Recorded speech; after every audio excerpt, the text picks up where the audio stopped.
going on there, jerk faces? It's your boy Andy, and you're watching Nocturnal Transmissions, brought to you by the Circle of Jerks podcast. It's a weekly live stream where we talk about news, current events, esoteric thoughts and ideas, as well as our movie review. And with me, as ever, is the homeboy Rob. What's going on, Andy? Good to see you, buddy. Good to be seen by you. Yeah, a lot of stuff to go over tonight. We have more, less. I mean, I know lately it's just we've been talking more esoteric stuff, but today we actually have some current event sort of things, which is nice, change of pace, as well as our movie review. Just to remind you guys, this month's theme is submarines. We started off with Run Silent, Run Deep, starring Clark Gable and Burt Lancaster. Tonight we'll be doing a double feature. Just because we weren't able to stream on the 4th, which happened to land on Tuesday. So we'll be doubling it up with Das Boot and U-571. Two films that surprisingly go very well together. Yes, I thought so. When I want, because I guess in Robert's mind, the whole the idea of doubling up this week, was obvious, whereas I thought that we were only going to do one, and then I made the suggestion that we pair. I thought we were only going to do Das Boot, but then after watching Das Boot, because I've never watched Das Boot, but I have seen U-571, and after watching Das Boot and knowing about U-571, I was like, dude, I think these movies should be go really well together, and so. I suggested to Robert, not knowing that he was already thinking that we were doing both these movies together, that we should do these movies together. Yeah, I never watched either one of these, so it was really nice to watch them back to back. Right. Yeah, and I'm glad that I was familiar with U-571 and then watched Das Boot and then let you know, hey, watch Das Boot first and then watch U-571. Yeah, it's going to be a really fun discussion, to be honest. I'm actually really looking forward to talking about. Well, I'm always excited to talk about film. Mm-hmm. I would like when Andy. He was the one that pushed this theme and pushed these movies. So when he's excited about something, it makes the discussion even better. Right. Well, I just always appreciated submarine movies. There's a lot of good ones out there. I haven't watched a whole ton of submarine films. The one that I've watched of the ones we chose for this month is Run Silent, Run Deep. That's the one I've seen because I'm an old man and I watch old movies. But I had heard of U-571. The Hunt for Red October I know is really good. I've seen parts of it. I've just never kind of sat down and really watched it. So I personally adore The Hunt for Red October. The movie. Is that the best Jack Ryan film? Do you think? I can't say definitively. But I will say I really like Hunt for Red October because for some reason I never seen the Harrison Ford Jack Ryan movies, and so really, oh man, I know that's very surprising. We might have to do a Jack Ryan movie. To hear, and actually, and I think. What is it? Chris Pine's iteration was. I actually enjoyed that one. I'd say I haven't seen that one yet. Because I've seen Some of All Fears, not in a long time, but I've seen Some of All Fears, which I liked. I've seen the Harrison Ford ones, but I haven't seen Hunt for Red October, and I haven't seen the Chris Pine one. And I love the Amazon show. Right, with John Krasinski. Yeah. That I enjoyed. Yeah, the Ben Affleck one, I think it's pretty mid, as the kids would say. Ooh, that's okay. Well, of the ones I've seen, so I don't like it as much as the Harrison Ford ones. But you would say that Hunt for Red October and the Chris Pine one is better than Sum of All Fears. Cool. Yes. The Chris Pine one's Shadow Recruit, isn't it? Yeah. The subtitle is Jack Ryan Shadow Recruit. Yeah, it's okay. We might have to do a Jack Ryan month at some point because I think the character is very cool, and there's a lot of material to work with. Obviously, they've made 5 movies with like different actors. Yeah, different iterations. Yeah, and they're kind of different stories because even like 2 Harrison Ford ones, they're very different. Yeah, although Harrison Ford is, I mean, I guess in movie format, he's the only actor who returned to that character.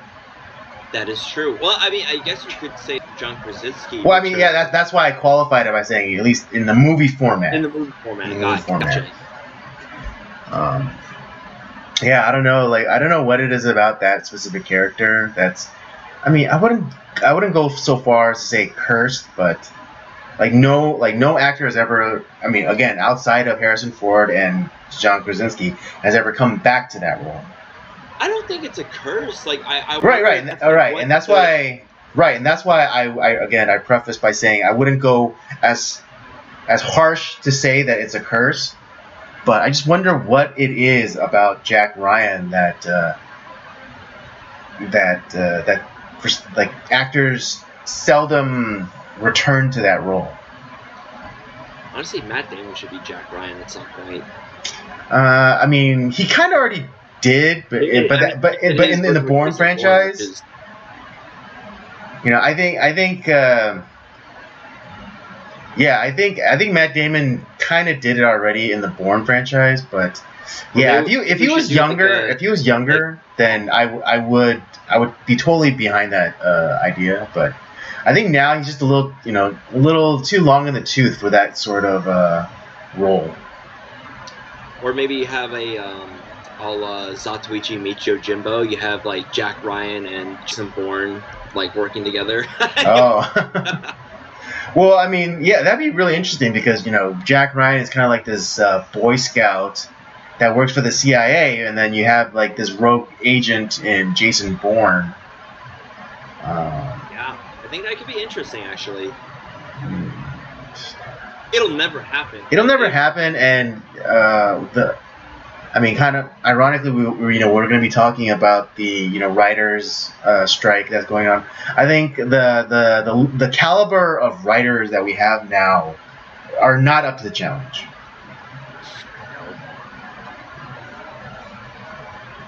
I think there are still some good writers in Hollywood, but right. But I wouldn't. Yeah, but I wouldn't hold out hope that those writers get attached to this specific project that we're talking about. Yeah. Yeah, well, that actually might be a good transition into our first topic. This whole it started with the Screenwriters Guild. I think they're I don't actually, to be honest, I don't know what got this whole thing started with like. Usually it's over like money or getting credit for certain things, which is why these strikes happen. What maybe it's working conditions, so on and so forth. And I actually don't know really what kicked this off, but from what I've been seeing, like some of the actions that the studios have taken, I'm actually like, you know what? I actually don't what's going on here, because they started where they're trying to use AI, like kind of like that ChatGPT kind of thing, where like they're trying to, we'll just use AI to like write scripts, and whenever the strike ends, we'll have the writers kind of like work, fix them. And I was like, no, let's not do that. Let's not use AI to like fix this problem. And actually, to be honest, like the writer's strike, and as far as the news cycle goes, kind of went away for a while. It's like, okay, maybe it ended or whatever, and then it's like, not only was it still going on, but now the Actors Guild, the Screen Actors Guild, is involved too, and hearing some of the stuff that's going on from there, it made me think about, okay, if the studios are trying to use AI to write scripts, we are kind of sort of doing something a little bit fucked up when it comes to actors, where even after they're dead, we're digitizing their look and their voice. I mean, that's 90% of the reason why they've been like Disney. Essentially, I think they bought the rights to James Earl Jones's voice, which is insane, and so they can continue to use his voice in perpetuity, because he's got to be in his 80s at least now. But we've seen this with some of the aging stuff, with like Mark, right, the Mark Hamill, Luke Skywalker cameo. But I mean, yeah, what is it? The Grand Moff Tarkin in Rogue One. They did it in first time I ever saw this was with the Terminator Salvation, when they de-aged Arnold Schwarzenegger. Right, they slapped his face on somebody else. Yeah, which is like, so this stuff has been like, it started, right. It was telegraphed along. It was telegraphed way earlier that this was kind of like the trend that they were going to go for, in terms of movie making. But I think the whole premise of like cutting the human element out of anything really is not desirable. That's what they don't. Not merely for practical reasons, but also maybe moral reasons. But it's a weird position that we're in. It's a weird position that we're in, because can you use ChatGPT? Can you use AI to kind of like help you? Maybe get the ball rolling with maybe you have like a premise. It's like, oh, boy loses his father. Has to grow up and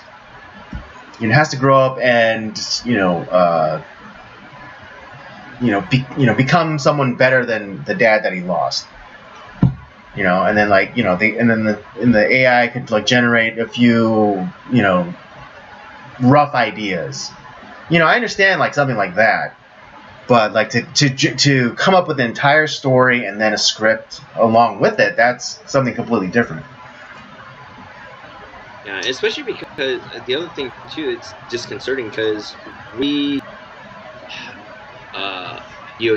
2020, there was a lot of films that were kind of being, some great films that were finished, but because theater releases were kind of it was movies going to theaters, that was not really going to happen. Mm-hmm. So we did the digital streaming stuff, and a lot of people, I think, when it came financially, didn't get the payday that they were contracted at least. Mm-hmm. So that's a bad thing. And I think that that I know with all the streaming stuff, I think they've gone away from the same days, the theatrical release as well as the streaming release. I think they've kind of put a little bit of a kibosh on that for the moment. Mm-hmm. But movies aren't staying as long in the theaters, so it's there's that issue. Mm-hmm. And right now we're on the eve of this year alone. I just watched Mission Impossible: Dead Reckoning, which was fucking phenomenal. then now, like this week too, we have another great film coming out, Oppenheimer, which I'm like really looking forward to. I know a lot of people are really looking forward to the Barbie film, which I'm like less stoked about, but yeah. Well, I'm staying away. I'm staying away from that movie like the plague. yeah. But the Oppenheimer, I'm like all in because, well, hey, it's got my like favorite living director right now, and Christopher Nolan. So I'm excited about that. But then, well, I don't know how long this strike is going to go on, but writer strikes tend to usually fuck films over. And so, but then we feel those repercussions for several, sometimes a year, sometimes a couple of years. And well, yeah, I mean, even with the Oppenheimer, they moved up the release date because of rules for actors striking. That if the Screen Actors Guild, and I forget the AFTRA. I don't know I forget what the AFTRA acronym stands for, but like there are certain rules that if once the union goes on strike, no actor is allowed to go and do like press junkets and do other sort of things to promote their movies, and so or even do red carpets, or premieres, and so that's why Oppenheimer's been bumped up a week from its original release date, so that the actors can still go and do their press junkets and premiere stuff. But I mean, ultimately, the actor, at least initially, the timeline was the writers went on strike, and it's been going on for like at least 2 weeks, and then it's been way more than that. It's been several months that they've been on strike. Has it? Yeah, it's been a long time actually. It's okay, or at least it feels like a couple months, but it's been at least a month. Right. Okay. So at least a month, maybe a month and a half to a month and 3 weeks. Which sounds about right. And then the actors jump on, but ultimately, I haven't noticed. I mean, I don't think a lot of people have really noticed this particular strike, because I think, again, not to dump on them, but the quality of work that's been coming out in the last few years is not. Except for I'm not, and again, there's always exceptions to the rules. You have your standout shows or movies, but generally speaking, not a lot of creative work has come out from the studios the last few years, and it's ultimately like this. I haven't even noticed that this strike. Well, and this is where I agree with you too, because despite all the performative wokeness that's out there for like a lot of these films, and also like some of the quote unquote fans I see on Twitter, like, where, oh man, this like super cool like indie film, it's about women doing this thing. It's like this film is probably not very good. Like, it probably has all the things that I hate about a film in there. Like, it's just like this, where you could probably hear my eyes roll from across the city, with how cringeworthy it is. And there's a lot, but like, oh no, we have to have this stuff because it's super important and everyone needs to see this, and we're gonna shove it down your throats. Right. And it's like, well, the problem is no one's gonna see those films. But then also there's the opposite effect in it, that it'll be marketed wrong, or it'll be perceived in the wrong light, and people will miss out an otherwise competently made movie. Yeah, well, and the other thing too that I think what hurts a lot of these films, because there are some films that it's like, we have people who are like some of the YouTubers out there that are enraged, like, oh, it's woke, it's this, and like they're complaining about like what they see in like the trailer or like this or that, and then when you actually go to see the film, it's like, well, that's actually not the problem. That's not what makes the film bad. The writing is bad. It's like it's not about like that. This one small part of the film is actually like it's 5 seconds, and it's really not like significant at all. It's just the film overall sucks. Right. Like I mean, yeah, because I mean, example, Lightyear. Everyone was up in arms about like the gay moms or whatever.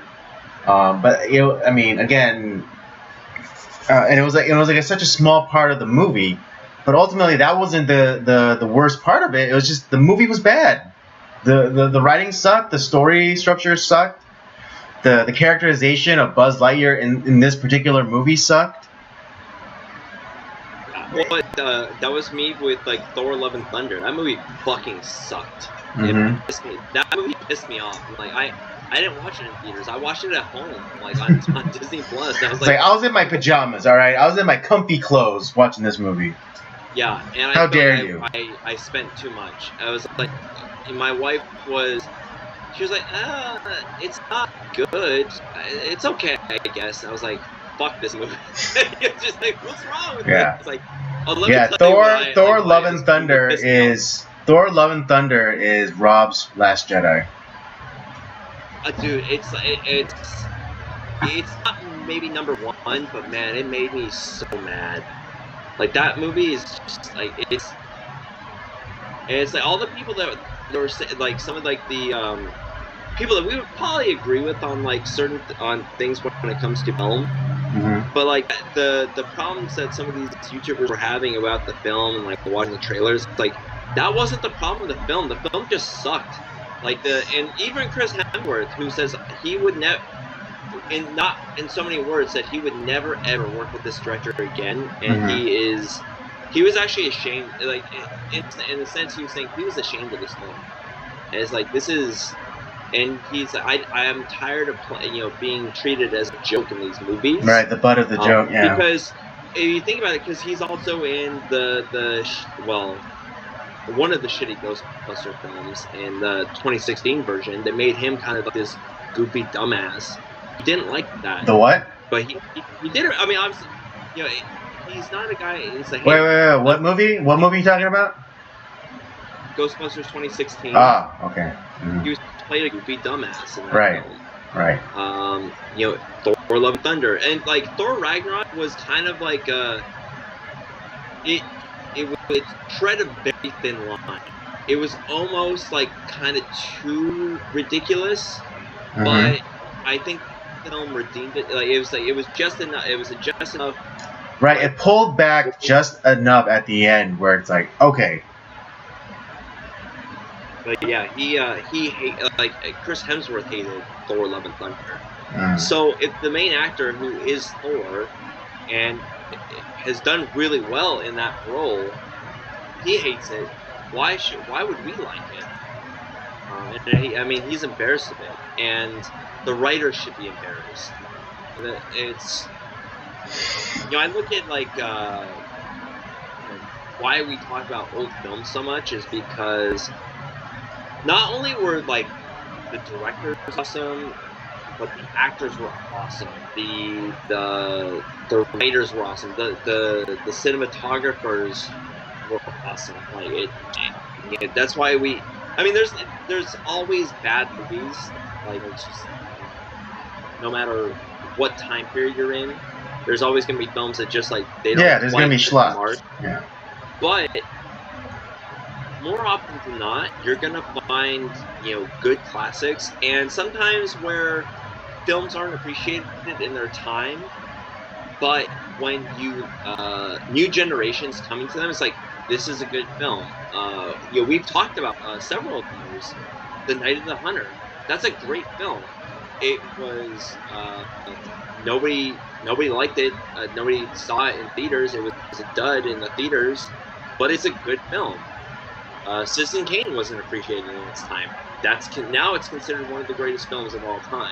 Trying to think of like another film that I've become a huge advocate. That is a great film. Yeah, I mean, even It's a Wonderful Life. It wasn't well received when it was in theaters. So, but like, what makes those films great too is like you look at like the acting, the writing, the directing, the way how we are brought into the film, like what our viewpoint into the film. That's what makes those films good, and we're just not getting that now. I mean, here and there we are,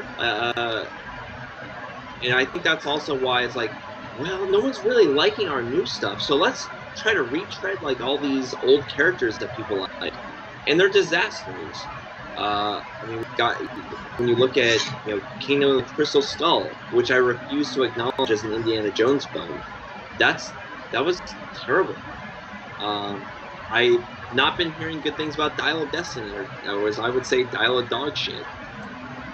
I mean, I like the director that's involved because he's made a lot of good films, but I don't. That's probably like where this is one of those films that the writing is probably bad.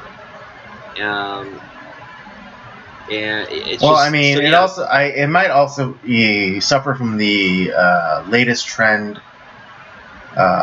I mean, definitely of Lucasfilm, but maybe just movie making in general. But like scrapbooking, the idea where the idea is that you shoot a bunch of different endings and also like kind of like filler kind of scenes, and then you kind of like mix and match the movie, and then like you come to kind of like scrapbooking, and so like maybe you like the start, the number 1 start, but then you like number 5's ending, so you put that, and then you put like a scene in from a storyline 3, and then and on and on and on and on.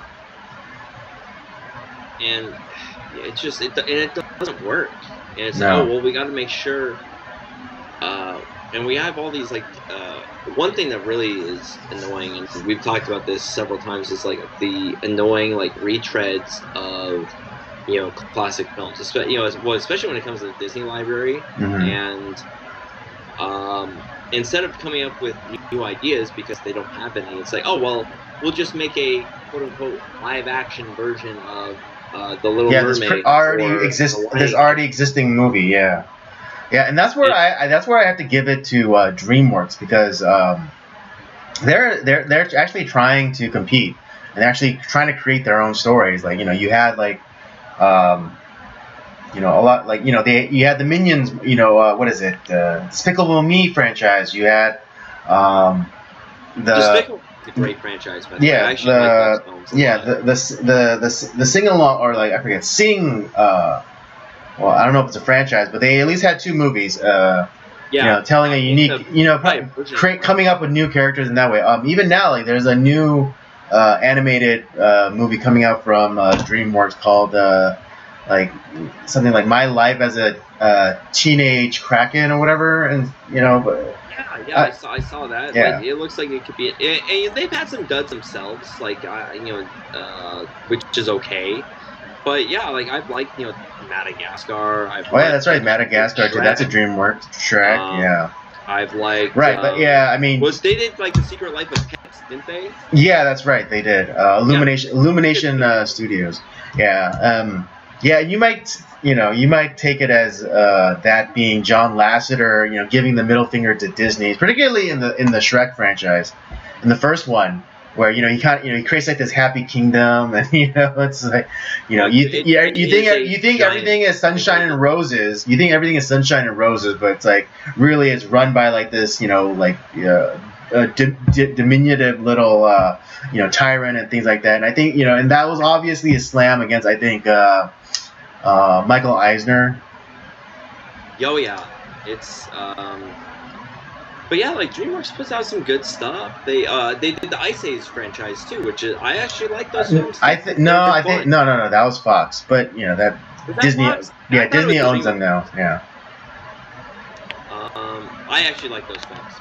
Well, now they're Disney properties. Yeah. Ice Age is now a Disney property, but yeah, like when it was still under under the banner of Fox, it was good to have that sort of competition. And yeah, DreamWorks is I think in terms of the animation game, I think it's killing it. Whereas Disney has kind of been dropping the ball. Oh, How to Train Your Dragon. That's another one. Oh yeah, How to Train Your Dragon. Yeah, great franchise. I love that franchise. Yeah. Although I think DreamWorks is making a misstep in. I think if I'm remembering correctly, I think I heard them saying that they're going to do a live action How to Train Your Dragon. Oh no! Please. Yeah. Don't. That never works out. It's so. Don't do it. Yeah, and like they're already screwing it up because this movie is set place in Nordic Scandinavia, and they're already turning. I think they're turning the female. They're race swapping the female lead, who again in the movie is like a Norwegic Icelandic chick. Fair skin, blonde hair, and they're turning her into a person of color. Actually, the one studio, or actually there's a few that I think are actually at least attempting to do something new. Like they're not trying to retread the whole thing. They're not trying to just create a franchise, if you will, which I think is honestly like. Marvel both like revolutionized and ruined Hollywood at the same time with like the cinematic universe, because like that first 20 plus films that they did up leading up to Endgame is some of the most brilliant work. It's really well done. Since then, it's been kind of hit or miss. Disaster. But no, there's a couple of studios that have been working on trying to move away from that stuff and kind of create original works. That's A24 and Blumhouse, and they're willing. They are smaller studios that are willing to like, hey, you have this idea, like, okay, yeah, we'll fund that. That sounds interesting. Let's try that. A24, like they've had some like really weird fucking films, like super like smelling the farts kind of artsy films, but then they've also put out really great work, like The Witch. They've done like stuff with like Robert Eggers, like The Witch, and I think they did the Lighthouse and The Northman, which are all really fantastic films. I think they've done like there's another one that I've seen called like The Green Room, which is this kind of follows the story of these punk rockers who they go to the show. Right, I heard about this one. Yeah, they go do a show out like in the middle of nowhere, and like the venue owner played by Patrick Stewart. Yeah, that's right. That was the most notable part. So weird. Yeah. It's such an odd role for him. Yeah. Yeah, because of his voice and everything, and because of of course Star Trek, we can't ever separate him from like those more like Shakespearean characters, or or Dickensian in God, I can't even speak. The Dickensian characters in like the Christmas Carol, or or like or Captain Ahab. Yeah, or all like his like Shakespearean stuff that he's right, like doing like I think he did like Richard III. Yeah, it's just such it was such a weird role for him. Right. But this studio is like willing to take a chance on doing something crazy like that, and they do. They put out a lot of good stuff. Hey, does that movie also have Tom Holland in it? There is some. I think there's some movie that they put out with Tom Holland. No, but specifically that movie. No, Tom Holland wasn't in that movie. That was what's his face? That Anton Yelchin who. That's right. That's who it was. Yeah. It's funny. They kind of really like if you don't pay attention to like the details, you could confuse those two. Yeah, you know what? I think you're right. They do have a lot of similarities, like in their look. Yeah, like if you don't like scrutinize too heavily and just kind of like one of those like sort of things, you can confuse those two. Yeah, but it's like I think people are trying. A lot of these writers, like, well, either they're not trying very hard, and they're just kind of. It's like we gotta make sure that we do this with like, we want to make sure that we win an Oscar, and so we're gonna make sure we need to have this type of person and that type of person, and while like in our country, our films are kind of floundering, like they're not very good, but then you look to Korea, who is putting out a lot of great stuff. I mean, hell, like Parasite winning the Oscar, winning Best Picture, and was it 4 years ago now? That was a huge deal, and they're still putting out like that type of quality of film. So good writing is still out there. It's just you have to. Yeah, you got to be a little bit more discriminating. Yeah, it's just like, no, we don't need to have. Okay, if you want to have your gay character, your black character, well, okay, that's fine. But like, it's got to work. People really could learn a lot from a man. I don't. Are you familiar with the name Roger Corman? You know. I'm familiar with the name. Yeah. Yeah. Well, he does a lot of independent stuff, and he's a lefty, but he also knows that the point of film is to entertain. It's about entertainment. You can have your message or whatever you want, but you better be entertaining the audience. And that's why his movies have never lost money. He's always made money on his projects because he knows the point is to entertain. And Hollywood has lost that idea, and they can learn a lot from him. Is the whole point is to entertain. Right. Yeah, I mean, you want to make money, but to make money, you have to entertain. Give people, like, even if like the film is not like an all-time classic, but at least make it fun to go watch. Where people are like, you know what? I saw that. It was really good. I'm gonna go back. I really enjoyed myself. And that's where you get like the $100 million, $200 million on your profits, is when people are entertained enough to go watch it once or twice or 3 times in the theater. Right, and also maybe listening to your audience. If your audience is constantly telling you, "Hey, we don't like this stuff," it's like, no, you're gonna love it. You're gonna love it. You're gonna love it. Or be damned. Maybe just do the thing.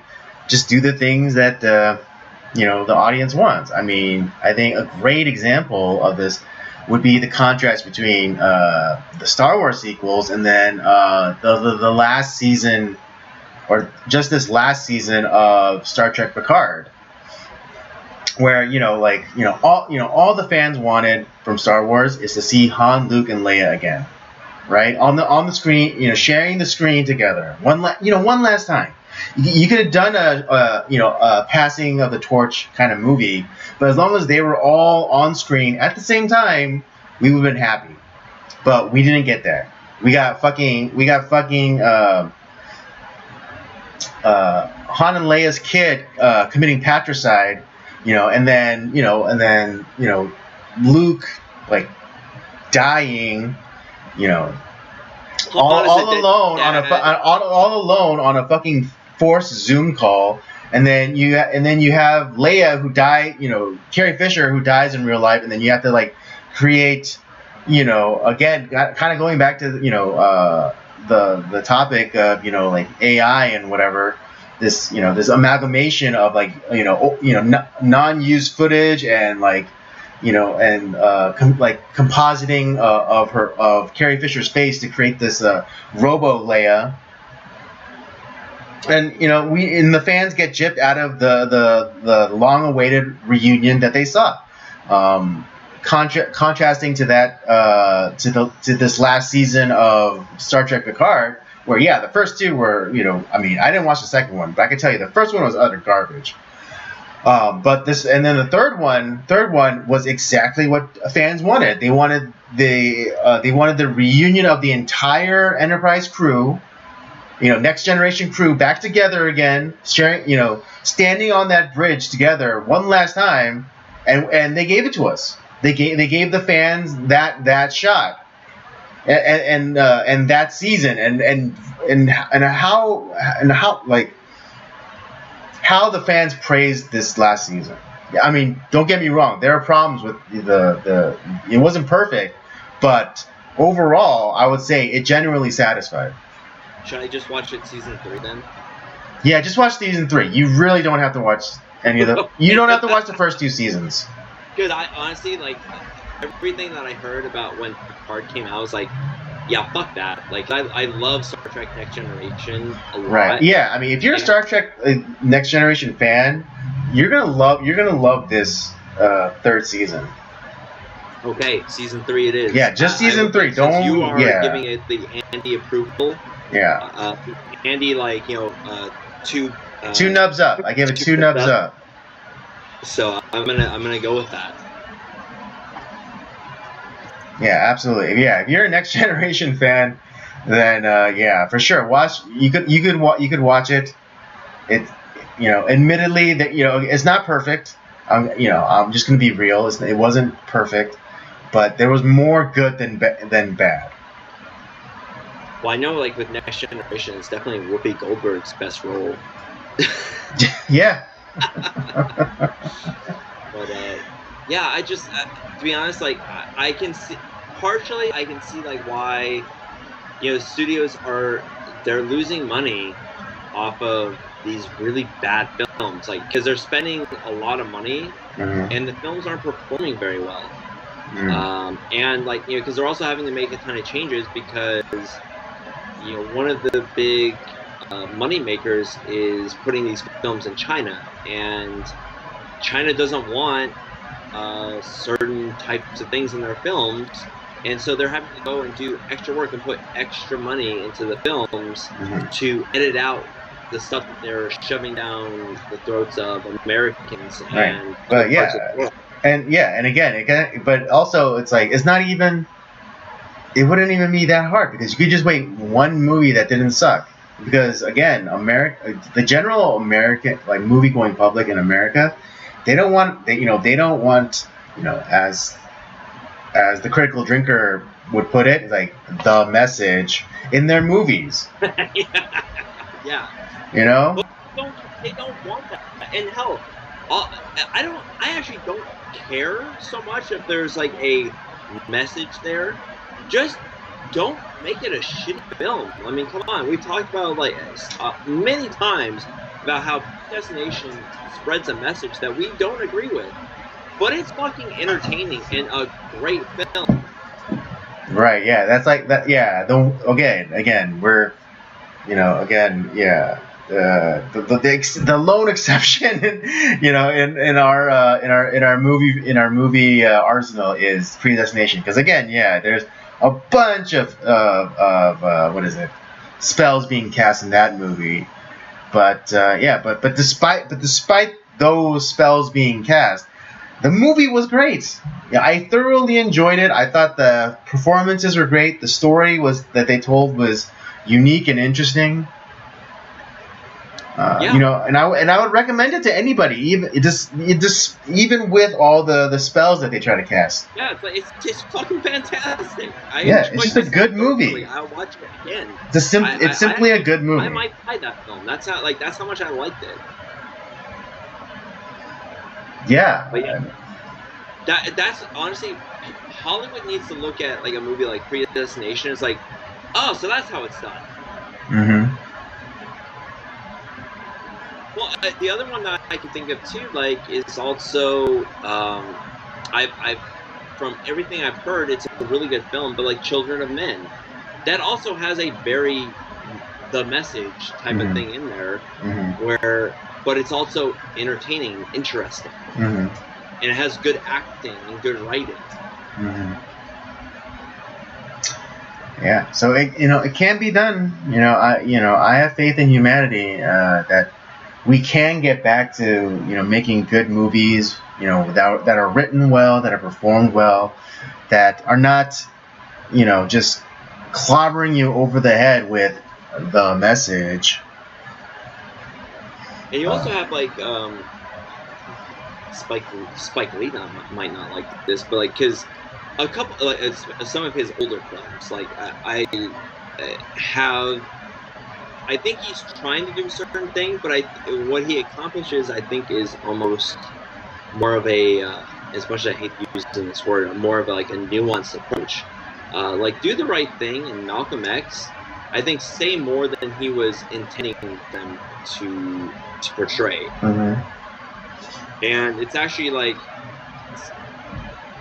I don't know, we gotta promote Black culture and like how bad like such and such is, but it's like he's actually pointing a finger at like everyone in those films.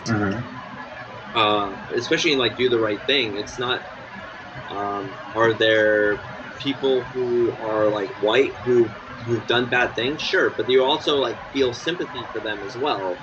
And some of the main black characters in that film are not actually like, because like Spike Lee's character in that film is actually kind of like not a great person.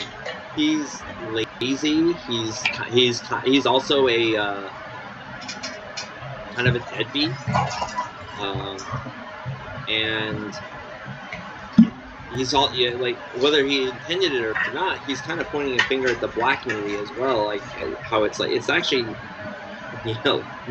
everyone's kind of being not great. They're being human. They're making a lot of mistakes, but they're trying their best. And like I said, but it's very message heavy, but it's a good. So it can be, like I said, it can be done. You can have a certain thing that you want to talk about. Just make sure that doesn't overwhelm the film. Like, and this also, I'm not just talking about like the left. I'm talking about the right too, because there's certain films where it's like it's very like it has a certain message the other way, where it's like, yeah, well that movie kind of sucks, and that's why people don't watch it. So yeah, just make entertaining films. You can do it. It's possible. Indeed. Everyone will make money, and everyone's gonna have a good time.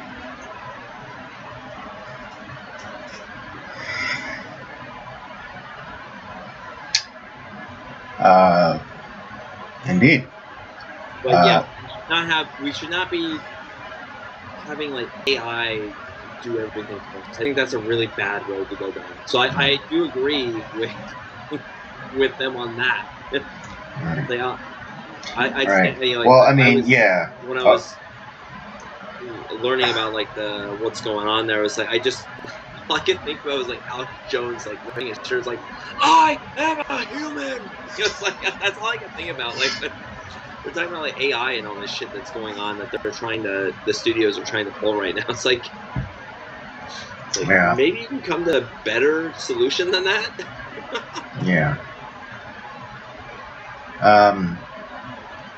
I guess just to put it out there, there are some alternative perspectives on this whole thing that I don't think a lot of people think about, but and it kind of goes into the it gets kind of tinged with some conspiracy theory, but there is an idea that's going around that this strike, but like the I guess the pressing of the issue of AI is actually a way to get rid of all of like these like bad writers And usually it's usually like the newcomers and like the less experienced ones. So yeah, so this the issue being at odds right now could be a way to purge studios of these less experienced seasoned writers. Oh, that's it. I had not thought of that. That's interesting, and that'd be interesting because like we were Right, saying, I mean, it's kind of in trouble. Like they're not really putting out outside of like things like Top Gun Maverick, which was right, yeah, the odd exception, yeah, but I think in general, yeah, they're not putting out their best. Dead Reckoning was a breath of fresh air, and it's kind of weird that like I'm as crazy as Tom Cruise is in his personal life, the man puts out good work. Right. Another issue that people may not be seeing it from is an economic standpoint, and in that, the economy of just Los Angeles, seeing as how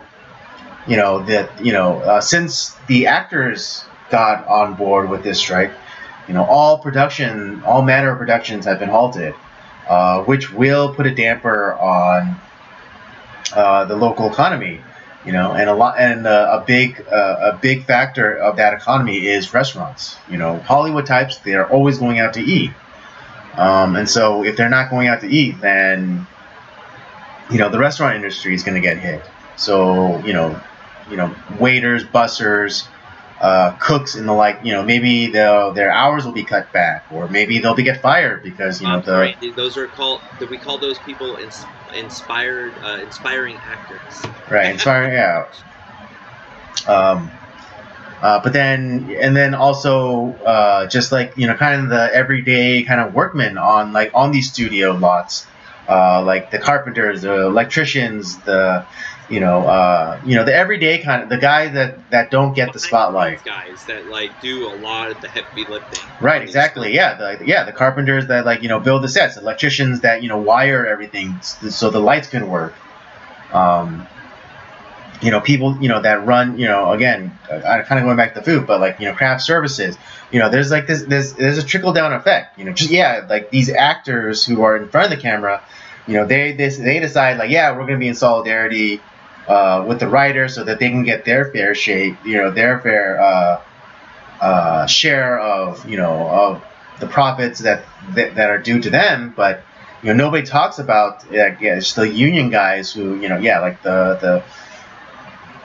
the carpenters, electricians, the PAs, and on and on and on and on, and even again in the local economy, the restaurant industry or the furniture store that lends out furniture for productions to fill out a space or whatever. This strike is going to have an effect. On an economy that's already kind of on life support as it is because of the last 3 years. Oh, it's been brain dead for years. It's just like it's more of like is this going to be what ends up pulling the plug? Fair point. But I mean, as shaky ground as our economy is now, thanks be to the last 3 years, particularly in Los Angeles. Okay, I'm speaking just merely for Los Angeles. It's not going to help things.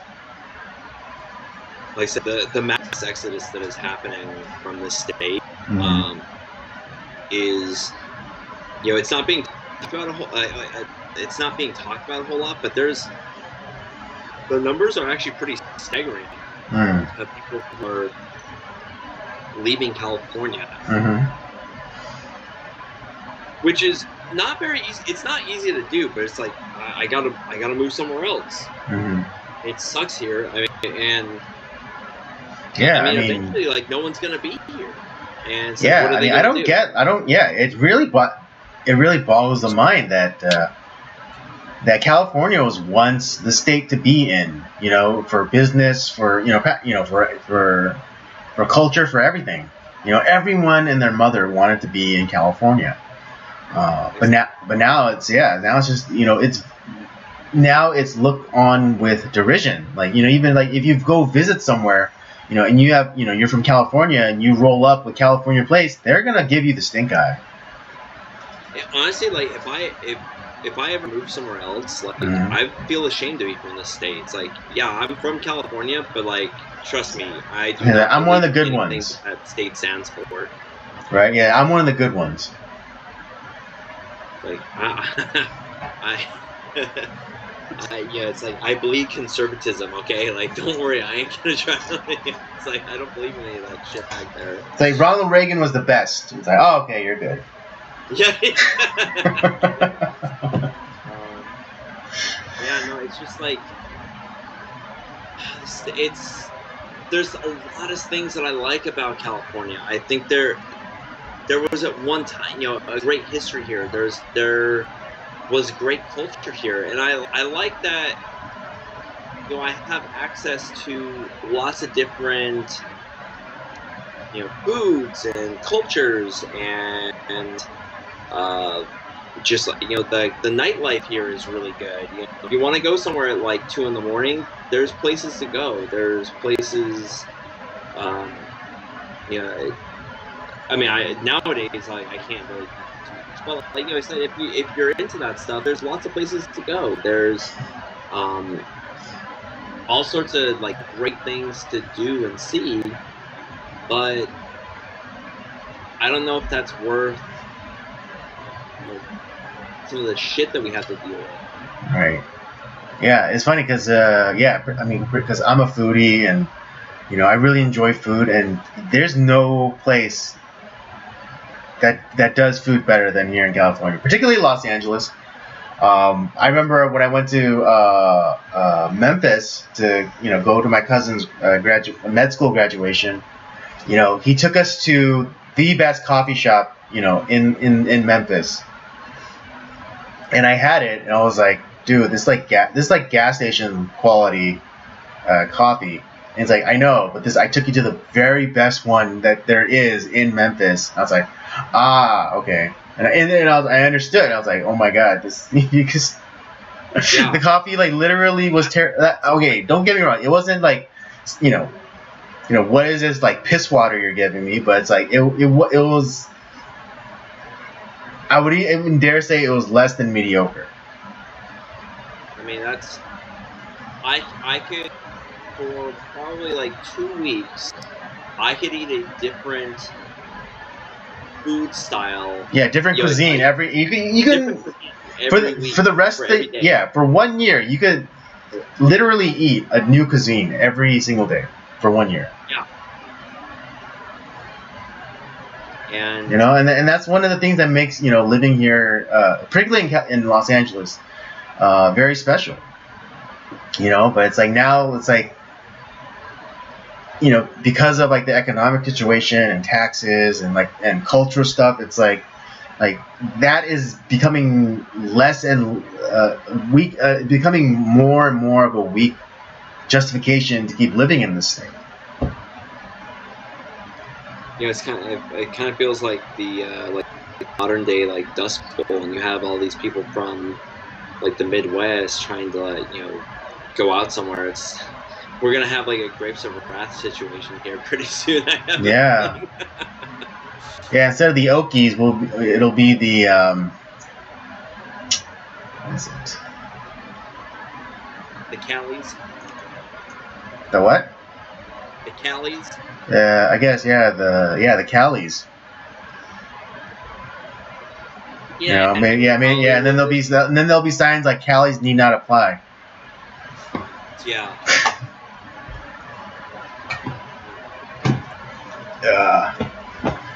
Yeah, I just found like the story is interesting. Like I don't like the like the AI shit that's going on. Mm-hmm. I think we're going in a bad direction that way. Mm-hmm. But at the same time, it's just interesting. Yeah. I mean, yeah, I could say that I don't like it, but I'm not too concerned about it. Because everyone's like, oh, Skynet, this is beginning of the end. But I've never really been worried about AI as something that will eventually like gain like consciousness or whatever. I'm not losing sleep over it. I'll just say that. Right. Yeah. It's just. Yeah, because I don't think human beings could ever get to the place where they can create consciousness. I mean, outside of having a child, having a child, and then bringing up that child, because all AI is just like AI. The one Achilles heel of AI is it needs constant data input. And so, I mean, once you stop inputting data into AI, there's no source that it can draw upon to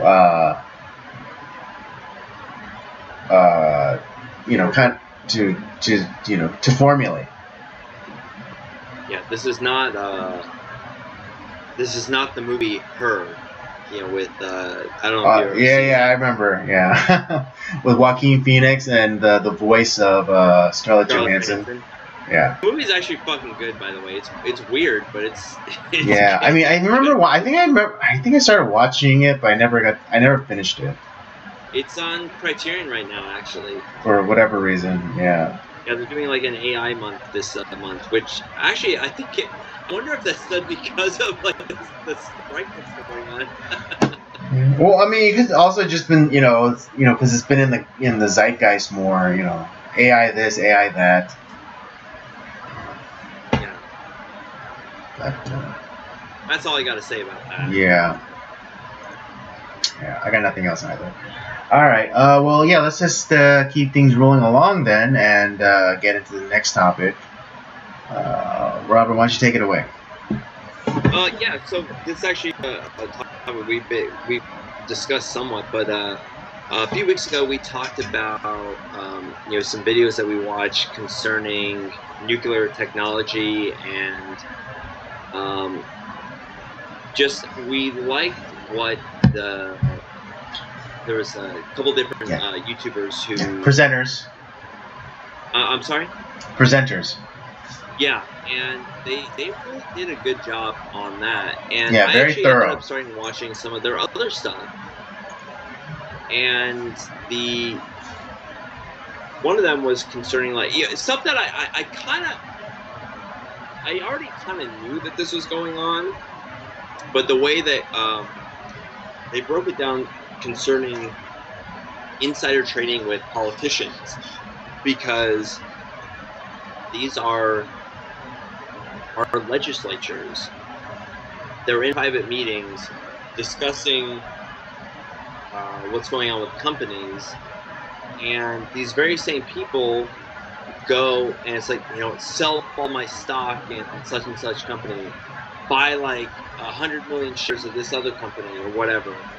And now if you or I had that information, we'd be put up on charges and thrown in jail. I mean, hell, like even Martha Stewart wasn't safe from that shit. Mm-hmm. But politicians, it's like, oh no, I would never do something like that. I didn't say anything, because what they're doing, it's not them personally that they're doing that, but they're telling their spouse, or they're telling their whatever. They're brokerage managers. They're funds managers. Yeah, they do this shell game because they obviously they personally can't do it. That's just like, that'd be like kind of giving the American people just 2 middle fingers right to the face. Mm-hmm. So they play this shell game. Right, so there's no way like you like actually someone who could really show how this works really well, like kind of connecting the dots, I'm not necessarily a huge fan of his, but he's what's his name? He did it with some like kind of connecting the dots with George Soros and all the things that. Oh, Glenn Beck. Glenn Beck, thank you. I couldn't think of his name for a second, but yeah, he does a good job of connecting those dots, and it's like he has a certain way of making those connections. It's like, okay, so yeah, you have all these companies who are kind of playing off of each other, but they're all connected to such and such person. Like that's what's going on here. So by the time you figure it out, it's too late. They've made the money, and to be honest, I don't think a lot of American people know that's going on, or they don't realize because they don't know how the government works. Oh, how is it that our lawmakers, they went in and like they were, essentially they were the monopoly guy with the pulling his pockets out of his hands. Like, oh, I'm bankrupt, I guess, and they get thrust into these political positions, and the salary is not bad. It's a very commendable salary. You got to get paid for doing the job, but it's not meant to enrich yourself. Where you're wealthy beyond all imagination. But these people seem to have a way where like they've made tens of millions of dollars while in their time in government. And it's like, that's not right. Well, this is one of the reasons why they make this money. It's because they have firsthand knowledge of like, okay, we're cracking down on this company. Or what they do is a certain company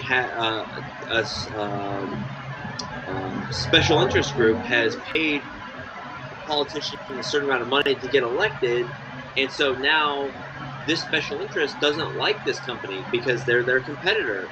So all of a sudden now we have a committee about this particular company. It's like, oh, you're actually against our regulations. We're going to change the law, and you can't do this anymore. And now that company is now out of business, and it's a publicly traded company, and it's like, you better. And before there's this big windfall, they buy up all this stock in this other company, and they make millions of dollars, or they've been invested in this other company, and they know that they're going to go out of business, or there's going to be some sort of change because of their meetings, and they sell that stock before all that news hits the actual market, and it puts everyone else on their ass because of this shit.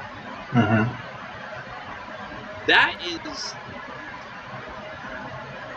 really, I wish people would just wake up to this shit. That watch, even it doesn't matter if you're a Democrat, a Republican, independent, whatever. Watch what your politicians are doing. Your legislators. Yeah, watch how they're moving. See, because they're doing their stock growth. There is so much better than any hedge fund manager or stockbroker. Their success rate is way above any of those people. So honestly, and there was a time where what they were doing was publicly available. It's not really anymore. They hide that stuff because they know what they're doing is wrong. And well, to be honest, actually, it's not so much that it's wrong, but that it's illegal for everyone else but them. That's the problem. Right. Well, because it's a perception thing. Because they know, if it was ever put out there in the public that they're doing this, people would be like, "Hey, what the fuck?" People who went to jail for that type of activity. They'd be like, "Why is it okay that when you do it, then but it's not okay when I do it?" And that would, I think, genuinely be an uprising over that. And so, I think, So I think they do. They do these half measures. What was that? The Stock Act that they put into place, which is it's just a fig leaf, with no real teeth. to it, so that even if the legislators could still go about and do all the things that they're doing, like with the insider trading, and it'll amount to like a small fee, like $200 if I'm remembering correctly.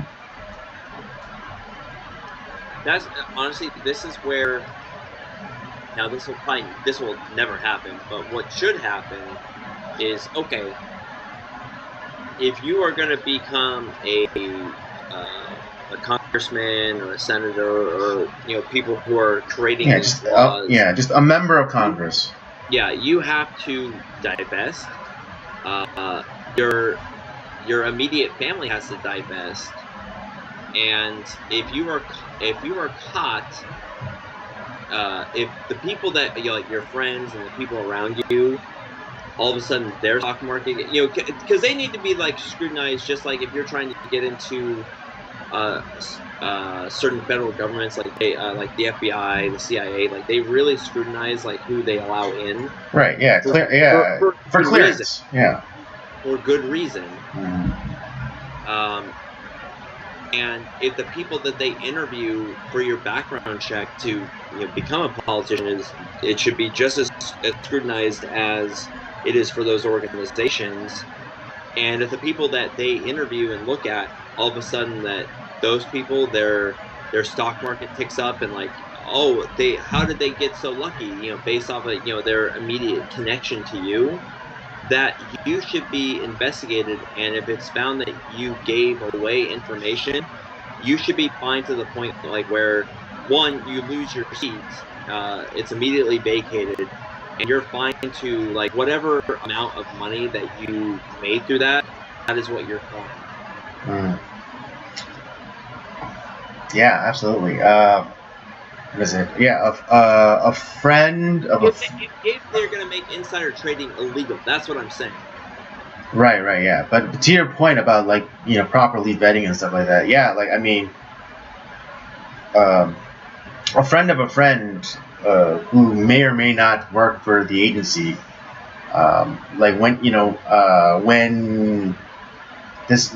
when this friend was even being looked at, the government came and talked to my friend. He's and asked about that other friend. He's this guy, how long you've known this, and anyone who gets clearance, they'll talk to you like your third grade teacher from elementary school. That's insane. How deeply they vet someone just for clearance. So I mean, why aren't we vetting that closely to members of the Congress? Particularly when they start making moves and they're getting better returns than certain mutual houses. Yeah.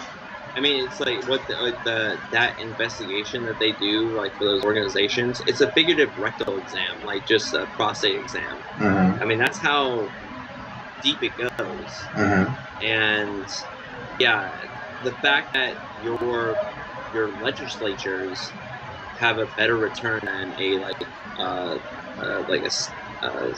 stockbroker or a fund manager, that should be alarming to you as a American citizen. Mm-hmm. And like I said, it's on all sides. I'm not just pointing fingers.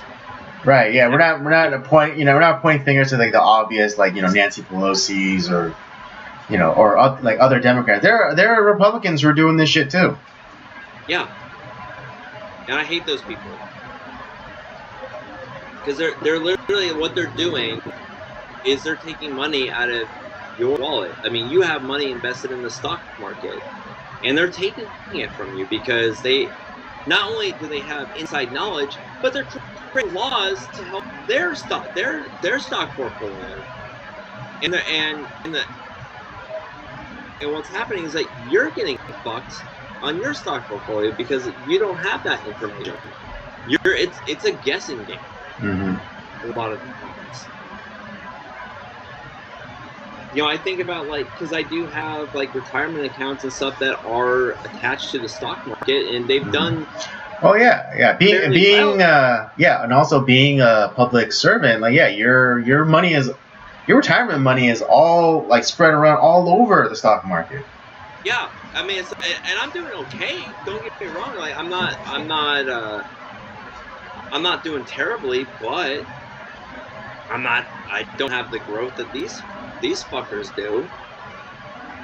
Right. I forget what the percentage was. It like 7% or something? It's insane. The 7% is, no one's getting 7%.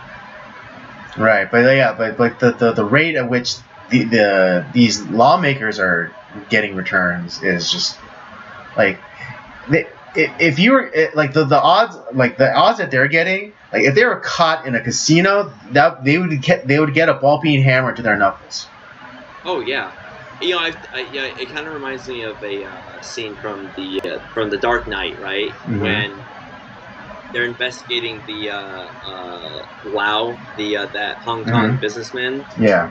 And it's when Lucius Fox is talking to Bruce Wayne, it's like, man, his company has grown 8% every year for the last several years. That I don't feel comfortable with that. It's like, all right, the deal's over then. It's like, you already knew, didn't you? It's like, yeah. I just need to get a closer look at his books. It's like, yeah, of course he's fucking fudging the books. It's because he's doing something illegal. Mm-hmm. That's what these guys are doing. No one grows at 8% every year. That's fucking ridiculous. You're lucky if you grow at 3% every year, and you're not gonna grow at that point at that much every year.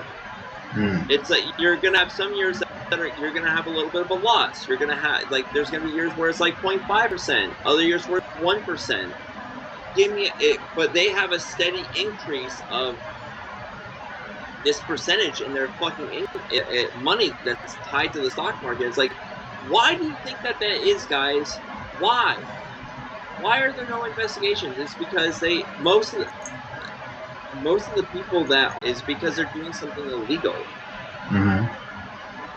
And it's bullshit. What's going on?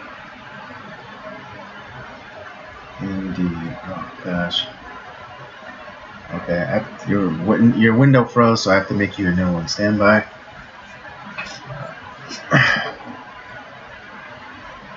Stand by. I don't know if that was.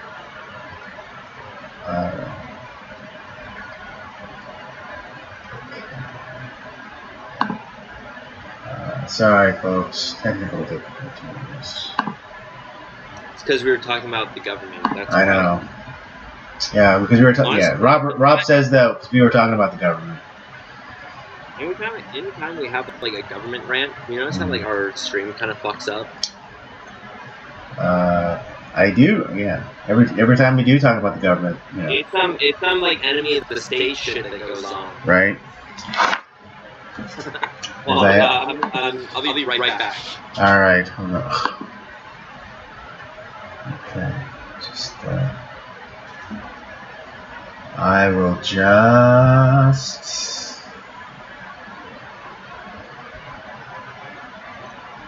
go to interbounds. Okay. Robert, we'll be right back, folks.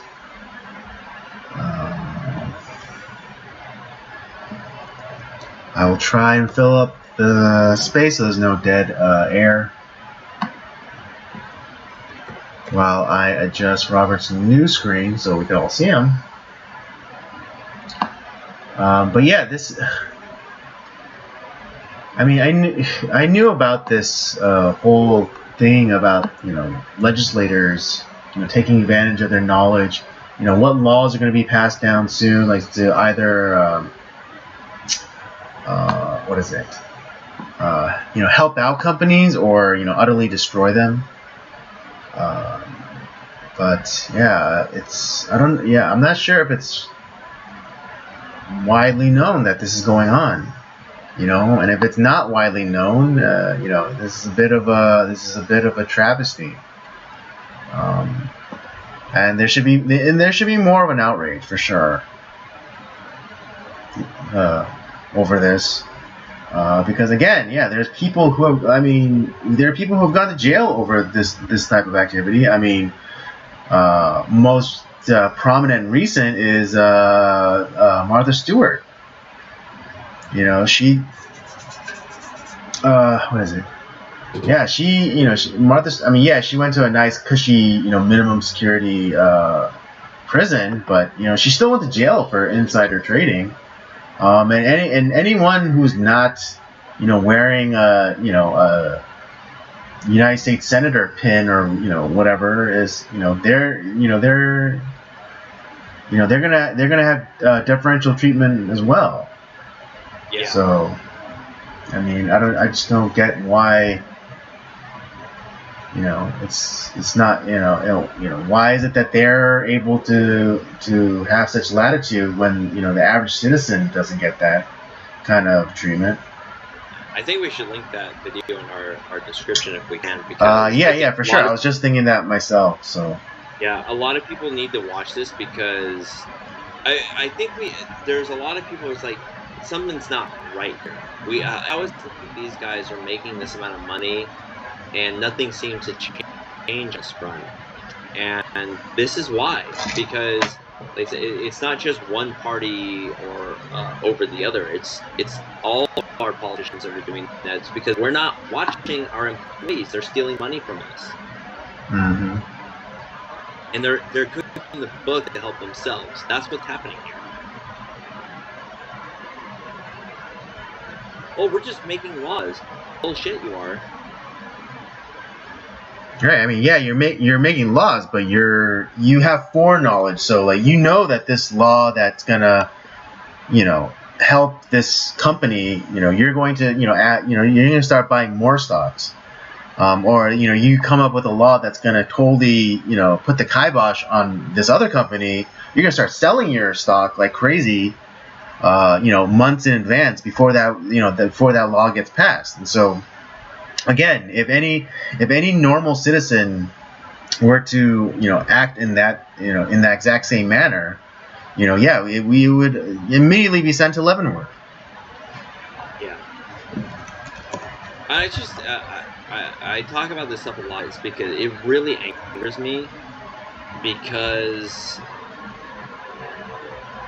people who we work hard and we try to put together like a meager living, just to we want to be honest, I don't want like a giant mansion or hundreds of millions of dollars. I just want to be able to have like a nice house, to raise my family, to have some property for myself,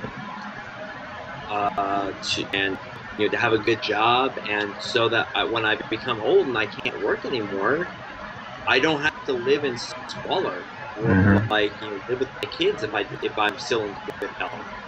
Mm-hmm. Whereas these guys they're not using their money, they're using our money to essentially set themselves up for generations down the line. They're selling out their employers so that they can have a better living for their own, for their own ways. I mean, they're thieves in a lot of ways. Mm-hmm. They're white collar thieves. Mm-hmm. They're not holding you up at gunpoint, obviously, but they kind of are a little bit through taxation and laws. And so the small business owner is getting fucked because they can't compete when the laws keep changing that support the friends, like their corporate business owner friends that have put them in those positions. And for regular people like us, it fucks us over too. And we've gotten to this. Oh, I just put the link to that video in the description right now. So yeah. And we've gotten to this like weird point, like where I don't know what happened, where we celebrate politicians like, oh, I really, yeah, this guy is super awesome. I really like him, and like they're like, you have like the flags and the stickers and all this shit. Like it's like, can we just like vote for the person that's not like a complete dipshit and it's not gonna like that actually cares about the country and it's not gonna run it into the ground? And when they stop doing that, we tell them to go fuck off and we'll hire somebody else. I mean, when that's really what we need to do, and just it makes it so like crazy. Because what I'm saying is not crazy, but everyone else is like, oh, Robert, you're just some sort of right-wing conspiracy theorist. It's like, no, I'm not. Wake up. Stop living in this weird fantasy world where. Yeah, stop living with your head up your ass. Yeah, seriously, stop it. Stop it. Get some help. God, it fucking pisses me off so much. Yeah. But yeah, seriously, guys, like, check after the stream is over, go to the description, check out the link that we put there. It's a really informative video, and it's not just like it's like this is exactly what's happening. Because I think the guy that we put this video together, I think he was skeptical to start out with, and he's like, you know what, this is concerning. it's like no shit, it's concerning. I think he puts together a very fair video about this.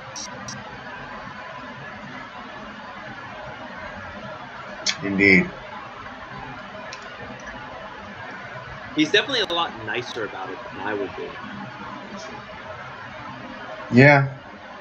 I mean, yeah, his presentation is a lot more cool and collected and just, more, matter of fact. And not like me with my tinfoil hat on over here. So. Yeah, I know. That's fucking up the stream. Yeah, take it easy. Take it easy. Should we dive into the movies? Sure, yeah. Let's get into... dive! I know, right? I know. All right. How did you want to tackle this? Do you want to do one and then the other, or did you want to do more of a? Did you want to do a more of a compare and contrast? We can do a compare and contrast. We haven't done one of those in a while. Okay. All right. Yeah. Let me. I'll hit both synopsis, and then we could take it from there. Just to remind you guys, tonight the movie review is for Das Boot and U-571. Let me hit everyone with the synopsis, and we'll get going. Alright. For Das Boot. A German sub patrols the Atlantic Ocean during World War II, manned by a crew that must contend with tense conflicts and long stretches of confined boredom. While war correspondent Werner observes day-to-day life aboard the U-boat, the grizzled captain struggles to maintain his own motivation as he attempts to keep the ship's morale up in the face of fierce battles, intense storms, and dwindling supplies. That's U-571, directed by Wolfgang Petersen, released in 1980. Huh? You said U-571. That's for Das Boot. Oh, right? I'm sorry. Yeah, for Das Boot. Excuse me. Yeah, Wolfgang Petersen directed Das Boot. Came out in 1981. It's a foreign film, obviously. All right. In German. In German, yeah, it's a foreign film. Okay. And this is the synopsis for U-571. In the midst of World War II, the battle below the seas rages. The Nazis have the upper hand as the Allies are unable to crack their codes. That is, until a wrecked U-boat sends out an SOS signal and the Allies realize this is their chance to seize the Enigma coding machine. While masquerading as Nazis and taking over the boat is the least of their problems. The action really begins when they get stranded on the U-boat. U-571 came out in 2000. I believe, yes. Yeah. Directed by Jonathan Mostow, released through Universal Pictures. Yeah, I've never heard of that director, but the cast listing for that film is freaking phenomenal. Indeed. Wait, hold on. 1 second. 1 second. 1 second.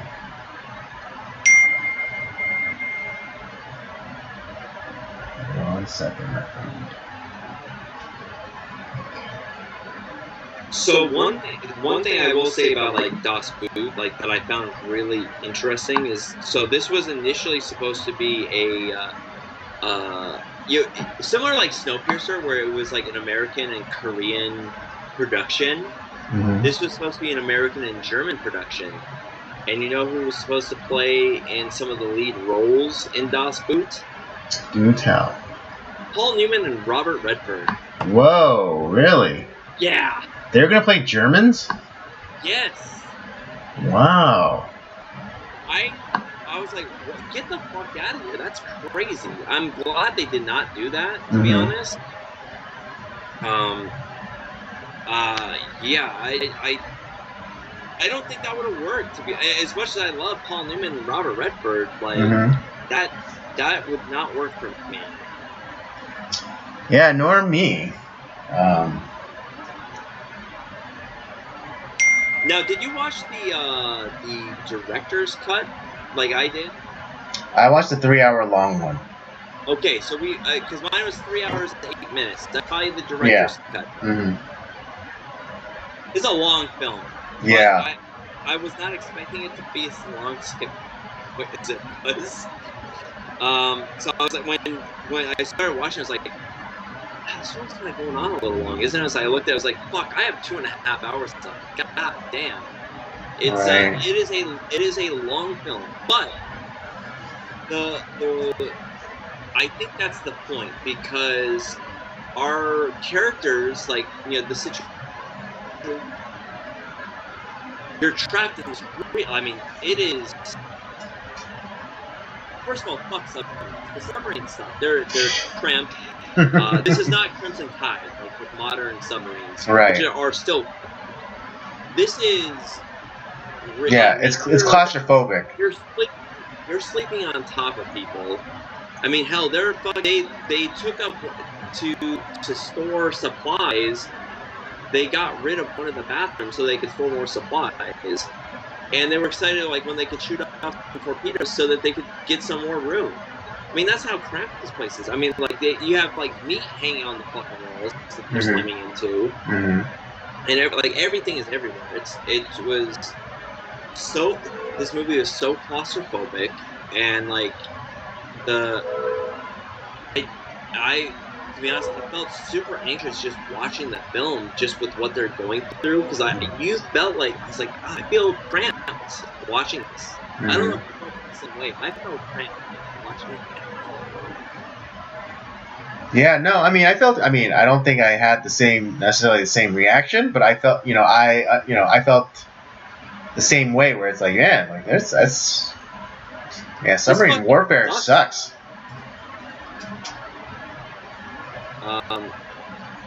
And I know this film was criticized in Germany because it wasn't. This movie was not pro-Nazi. I'm going to say that right off the bat. Right. But it was sympathetic to people who were obviously German soldiers. Yeah, German soldiers, sailors. It was derided in Germany. And I think around the world it was kind of derided for that. Right. But think about it, guys. It does make sense. Because we should kind of like these characters outside of one of the guys who does end up making more of a turnaround as the movie before the movie ends. But these guys don't like the Nazi Party. They are German soldiers. They like Germany, but they don't buy into the bullshit that the Nazi Party was spewing. Right. Yeah, and I think you're talking about the XO. Yeah. They don't like there was the one young officer who was a Hitler Youth, and so he had been propagandized his entire life. Right. So And for a while in the movie, he's an outsider. He's not. He's like everyone else has let their beard go. Right, yeah. He's demarcated by like he maintains like rigid discipline and like the other crew members like they let their their beards grow out, but he's always like clean shaven. Even to the point where like when they get new orders and they're meeting the brass, as it were, the admiral or whatever confuses the XO for the captain because he looks more put together. Right, but that time he had also, you could see that he had started to let himself go. He wasn't right, as he starts kind of living the life as like a sailor, and just as just a regular soldier or sailor, he starts to see the kind of hellishness that is combat and just life in the military. Do you think that guy, this is his first actual command that he was in?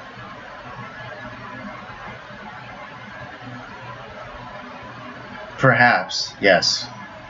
Because I'm not saying he's a dummy. I don't think. No. Of course, yeah. He's just green.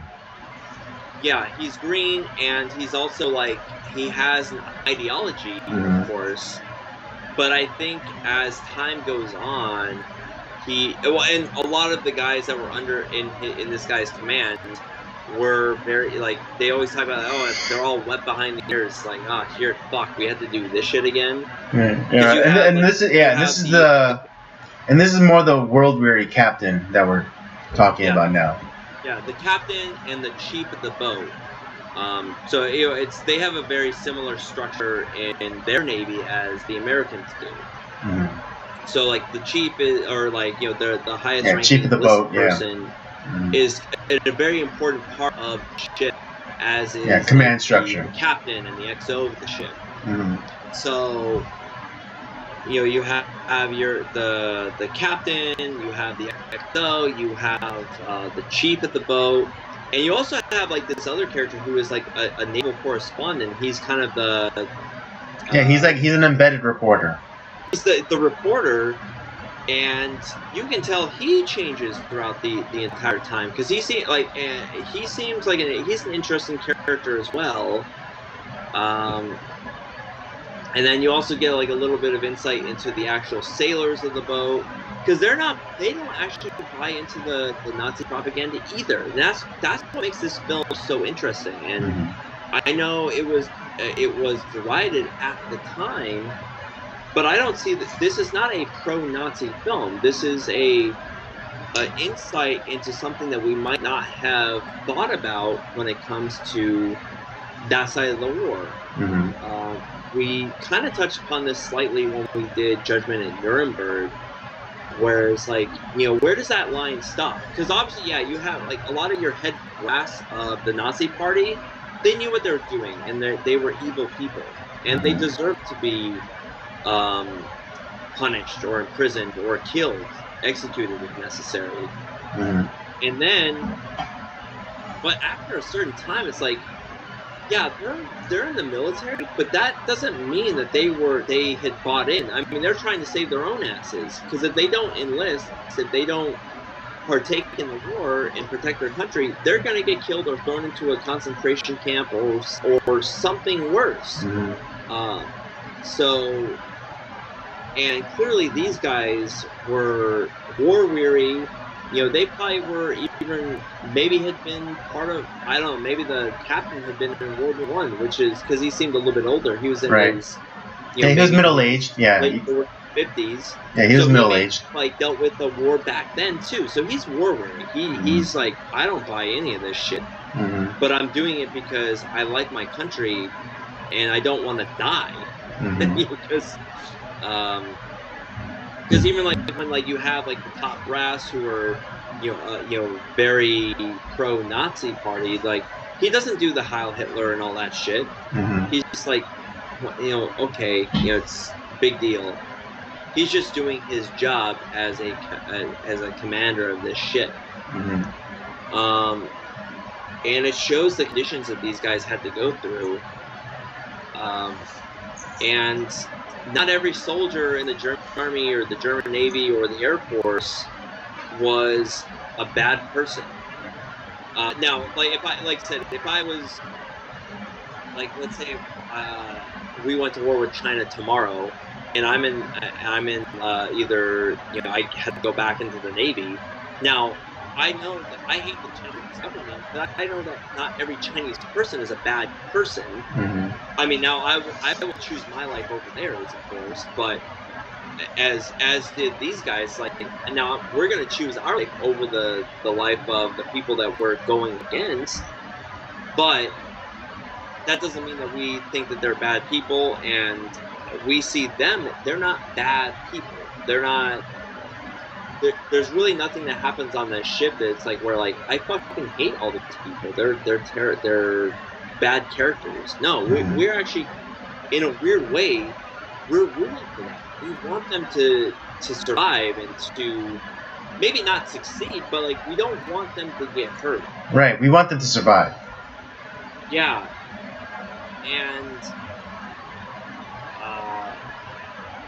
And for the majority of the movie, they do, and it's like, and we get into this, like, really rough situation after, like, they've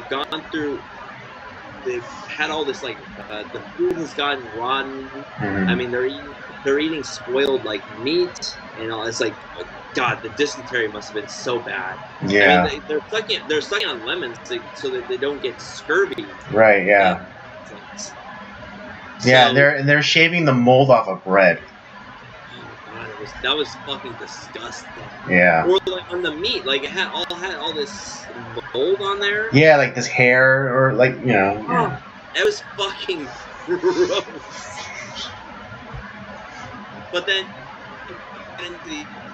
at first, like, they're not going into any battles. Like, they're just stuck in the middle of the fucking ocean. It's like, oh my God, the boredom. And trust me, like, I understand the fucking boredom. The boredom sucks. So you're like, oh, I want to get into some action. Like, we need to do something. Mm-hmm. But then once you're in the action, it's like, it's really, especially on a submarine, it is really stressful. Yeah. Because you're not, like, these ships often have defenses against submarines. They know that they exist. And once they, like, kind of sense that you might be there, they're throwing down those depth charges. And it's scary. It is really scary. Because if one of those things hits just right, your ship is fucked. Mm-hmm. Like, you better. It's like that U-boat held up real well. I mean, that ship went through fucking hell trying to under all that fire. Mm-hmm. But they survive all these missions, and, like, they're considered, oh, they're heroes. They've done such a great job. But you're going back out there, kids, and they resupply them. But they put them on a suicide mission, because I imagine this is. It never states exactly when this is taking place, but I imagine this is towards the end of the European conflict in World War II. And they get sunk as they're going into Gibraltar, and the ship goes down to a insane amount of over 200 meters, which is 600, like, that'd be 660 feet. Yeah, over 660 feet. At that point, so tough.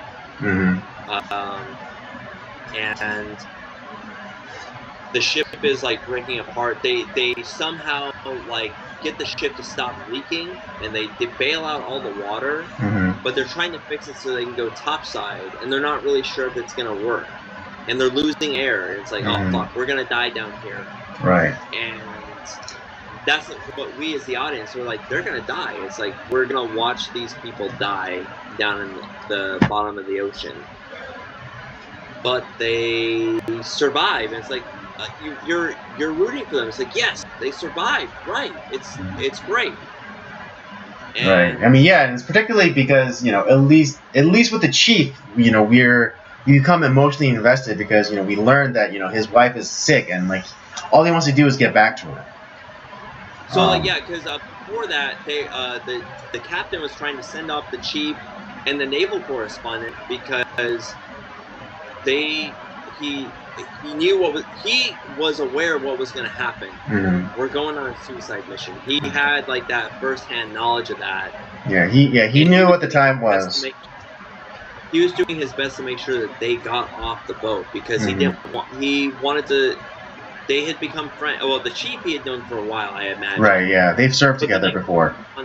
The correspondent was new, but he had grown to really like the guy. Mm-hmm. And it's like you're not. Well, yeah, and also like he wasn't like a regular sailor. Like he wasn't like a member. Like he wasn't a specialized member of the crew where he knew everything about submarines. He was a reporter. He was there to tell a story, and so. The captain didn't want him on the boat, knowing that he was going on a suicide run. Yeah, so it's just there was that involved, but they ended up surviving being sunk. Mm-hmm. But luckily landing, basically in sand.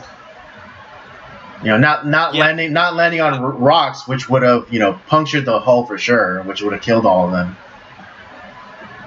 Yeah, it's like, we're meant to survive this. Like, let's do everything we can to repair the ship, and we're gonna get out of this situation. Mm-hmm. And you believe it. It's like we're gonna do this. Right. We're gonna make it. And right. But it's great, yeah, because the captain is just trying to make sure that his men stay alive. Like they give him, in a way, he's kind of like Commander Adama in Battlestar Galactica. After the attack on the 12 colonies, like everyone on board the ships are demoralized. They're like, this is the end of the world. What left is there for us? And he gives them the hope of going to Earth. And so in the same way, this German captain, he does the same thing. He's like, okay, we're gonna fix the boat, and we're gonna get out of here, and everything's gonna be perfect. Knowing probably they're all gonna die. That's a great analogy, actually. I didn't think of Battlestar Galactica, but that's a perfect connection. Mm-hmm. Yeah, because they're at the bottom of the ocean, and water's coming in, and he knows that they're all fucked. But he doesn't want them to die and with no hope. And so So the captain, he rallies them and says like, all right, we're gonna get this, we're gonna get all this water out. We're gonna fix the pumps. We're gonna blow the ballast, and we're gonna get out of here. It's kind of like the motto from Galaxy Quest: never give up, never surrender. Yeah. Which I think is a paraphrase of a Churchill quote, ironically. Yeah. So yeah, the captain gives them and and you can see it because after the crews they have their oxygen masks on, and then he confides within the reporter, and it's like it's already been it's already 2 hours past the time we were supposed to be the repairs are supposed to be done. It's like we're not gonna make it, and then you feel that crushing weight because you understand the captain was, lied to his crew to make sure that they didn't die without hope. But then in comes the chief. I fucking love that chief, dude. He's the man. He is. And he comes in, dead, exhausted, dirty, covered in grease, and he reports in and says everything's ready to go. We could blow ballast things anytime. And it's just and you see the kind of the slow smile that comes upon the captain, and it's like. And it's for that time that they're repairing the ship, because you also have the people all in the oxygen masks. It's like everyone's on life support. That's the whole that's the aesthetic that they're going for. They're on death's door. They're on life support. Mm-hmm. They're on borrowed time. They get the ship fixed. This is their tune. Mm-hmm. And it's just oh my gosh, it's such a great moment for the film, and they get out of the water, and they breach the hull, and it's like they're taking in their first breath of fresh air. They're crowding that what's that? They're crowding that hatch, just like, sucking in as much of that fresh air as they can, as soon as they breach the surface. Oh my gosh, yeah. And we all feel for it. I mean, the U-boat's all fucked up, and but they end up escaping their situation. They make it back to their where they started the movie at, and there's like a huge celebration that it's like they made it back, and like they should not have made it back, and it's like, I think we're gonna be okay. And then you have the Allied ships that bomb the shit out of that facility. And it's like, oh my god. No, yeah. I've never not wanted to see an Allied plane bomb something less than at this moment, because it's like you wanted the crew to survive. And I mean, they get decimated in this scene. It's like they survived all this bullshit. Right. Just to die at home. Yeah. Yeah.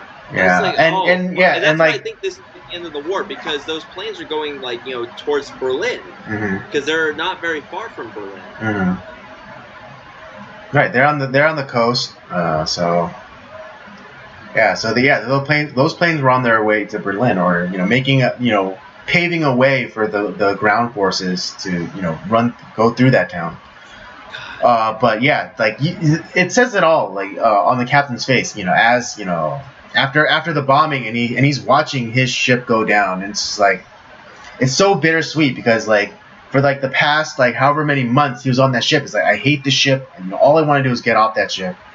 And it's like, but then it's like you see the ship dying essentially, sinking after the bombing, and just that's everything that he had done to keep that ship alive, and this is what ends it.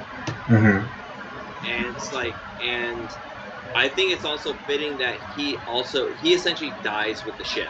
Right. He's not on the ship, but he dies along with the ship. Yeah. So in a way, he does go down with his ship. Yeah, and the majority of the characters that we were rooting for die in this scene. It's like, whoa. Yeah, it's very bittersweet. Yeah, because you hate the submarine, because it's like this cramped, hot, confined space. But it also but then you also have love for it, because it kept you alive, all this time, and then for you to die at home, it's just a whole mix of emotions. Yeah, I did not. I went into this movie completely blind. I mean, as did I. The movie title, Das Boot. Yeah, the boat. But my only connection to Das Boot was the parody title that we get in The Simpsons, Das Butt, the XXX film that is given to the new Simpsons neighbor, which is it's like a one of those porno parodies. So it's like. Yeah. So that's and the other pop culture reference is I mean, I don't know, maybe not obvious, but Beer Fest, interesting. The captain plays a character in that movie, Beer Fest. Really? Yeah, and he actually makes an allusion to that movie when he plays the long lost uncle to the two main American characters, and he and his sons go and spy on them, and they're in a submarine, and he's like, it's like, oh, you don't. And they're talking, and the sons are talking about oh, we'll stay here all year if it has to keep tabs on these guys, and then the actor who plays the captain who's in Beer Fest says oh, you don't want to spend too much time in a submarine. I had a bad experience once. That's fucking hilarious. Yeah, but also in Beer Fest, there's a drinking challenge called Das Boot, which is just basically a large glass mug in the shape of a boot, and you have to drink beer out of it. Oh man, that's fucking hilarious. Yeah. But man, I have to say, I fucking love this movie. This is, I don't know how many times I'm gonna like revisit it. Mm-hmm. It's not like, one, it's really long. Yeah, or maybe try and find the non-director's cut. Maybe, but like, but it's also it's not just because it's long, but it's really kind of depressing at the end. Yeah. Because you want these characters to live, because there's really, the characters that are in the film, like, they're not bad people. Like, you're rooting for them, and they, for the majority, most of them get killed off. It's like, fuck, we did all this shit to survive, and this is what goes us. And it's kind of like I said, it's bittersweet. You don't want it to end that way. You want it to end somewhat with like some sort of like triumph. And like, hey, you know what? We lost, but you survived this insane experience. That's awesome. And that's not what we get at all in this film. It's like, fuck, man. Because we're going on that roller coaster with them as an audience. Yeah. But yeah, this is a fantastic suggestion. I'm glad you liked it. Yeah, I'm glad I liked it.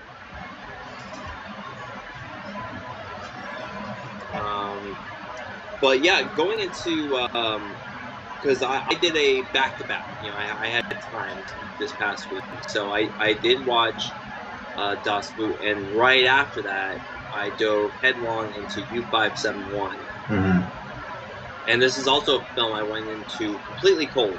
I remember when it came out, I never saw it in theaters, not because I didn't want to see it, just I was too young at the point. So. And we never rented it as a family. That's actually kind of surprising. I'm really shocked we didn't go to like Blockbuster to rent that film. But it is with Das Boot, I didn't know any of those actors. They're all actors I had never heard of. But with this one, it's like I know all these actors: Matthew McConaughey, Harvey Keitel, Bill Paxton. Yeah. I mean, it's weird. It's weird because, for some reason, when I confused Bill Paxton with Tim Robbins for some reason. Yeah, he does have like a Tim Robbins look in this film. I could totally see Tim Robbins in that role. Yeah. So for some reason in my younger years, I confused Bill Paxton for Tim Robbins. But yeah, I mean, thank you for confirming that. It's completely understandable why. Yeah, because there is like there's some kind of not similarity, resemblance, a slight one, but. But yeah, this film is also really interesting because this is at a losing point in the war for in the European conflict, and the Americans are trying to get. They're trying to find a way to decode the German correspondence between like the U-boats and like German command. And so the thing that they're going after is what the hell do they call that thing? The Enigma coding machine. Yeah, the coding machine. And so they end up modifying their submarine to look like a U-boat, which is like, what the fuck happened to my ship? I love Harvey Keitel's reaction when he first sees it. It's like, what did they do to my boat?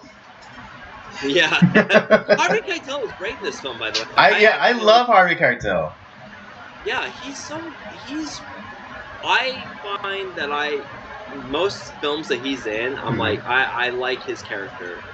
He's a really good. He's a great actor, actually. Yeah. And I mean, I don't know if I would put him on par with the German chief, but you know, he does a good job. Harvey Keitel does a good job too. He's good in his own right. Yeah. And this film, U-571, also kind of plays into Run Silent, Run Deep, where you have this younger officer who's getting ready to take over his own ship, and he gets fucked over for command. That's right. And who was the initial commander that took over his? Oh, it was Bill Paxton that was like. Right. No. Yeah. And it's not that. Yeah. It's not that he was going to take over the boat, but like he put in for a command of his own, and he needed his captain's recommendation for that. But the captain withheld it, and so he was denied his command. Yeah. Which is like, what the? But it's kind of like, you know, similar to Run Silent, Run Deep in a certain way. So our films are connecting here. Right. So they go on this trip to find this U-boat that they know is essentially trapped in the water. I think that there's something that went bad with the boat. Yeah, their engines went out. Yeah, and they find. There's this one sailor who turns out he's half German, and he's fluent in German, along with this other spy who has intelligence on what is on this U-boat and like what they're going after. I forget his name, but he's in a whole bunch of shit that you've seen on television and whatnot. He's kind of like Jack Weber. Yeah, I think Jack Weber. Yeah, he's in a bunch of stuff. You've seen him in a bunch of stuff. Like, his face is recognizable. Right, yeah. If you see it, it's like, oh, yeah, that's that guy from that thing in that place. Yeah, exactly. And so we're off to intercept this U-boat, and pretty much right from the fucking get-go, things go wrong. Well, I mean, okay, yeah, well, I mean, not necessarily, but yes, you know, because the Jack Weber guy, you know, the lieutenant, like from like, you know, basically intelligence, like, you know, he's not a field operative, you know, he's put out in the field, and you know, he's there to like, talk to the Germans and make them feel like everything's okay. But he has like a bit of like, you know, performance anxiety, stage fright, you know, and he almost ruins the mission, if not for the German enlisted man who, like, you know, who pipes up and like starts talking to the Germans and things like that. And then as well, what is it? Officer, by the way. What? Typical officer. All right, typical officer.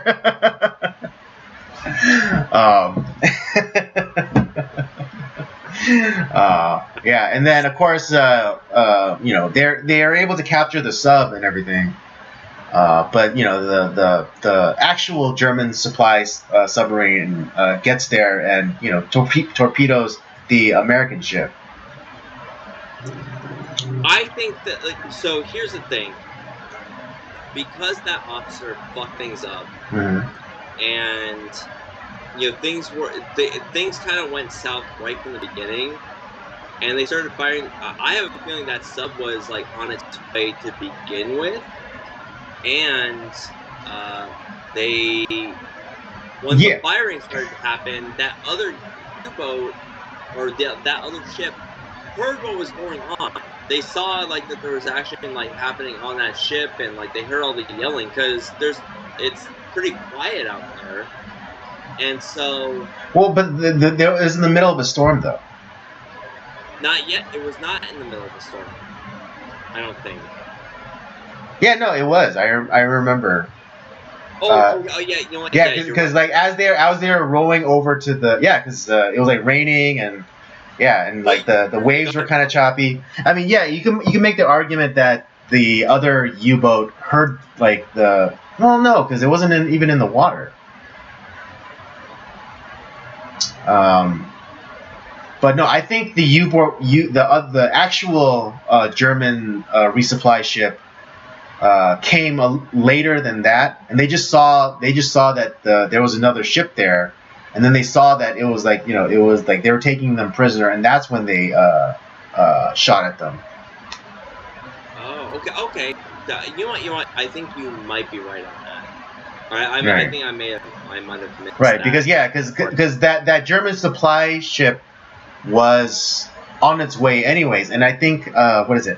The navigation guy, when he was plotting the courses and stuff, he said, he let the captain know that we're gonna be 3 hours behind.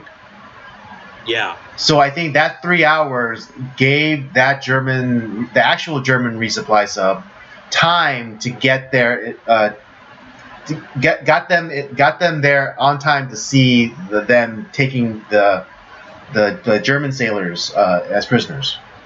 You might recognize that actor from Blue Bloods. Oh yeah, and also Band of Brothers. That's right. He is in Band of Brothers. Yeah, he plays Captain Spears.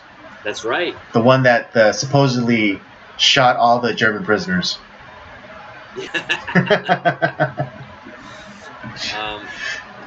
So their actual ship explodes. And it's torpedoed. Yeah. Because that U-boat is also dead in the water. Yeah, it's damaged. Yeah, it's damaged.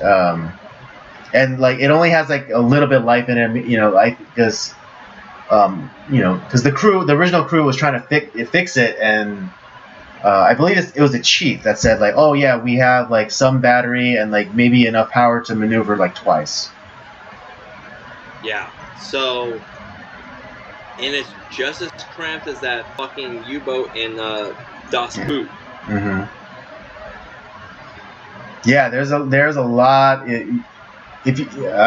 For you, since you watched it back to back, did it feel like you're almost watching like a continuation of Das Boot? Yeah, yeah, exactly. It felt like this felt like a continuation of that story in some way. Mm-hmm.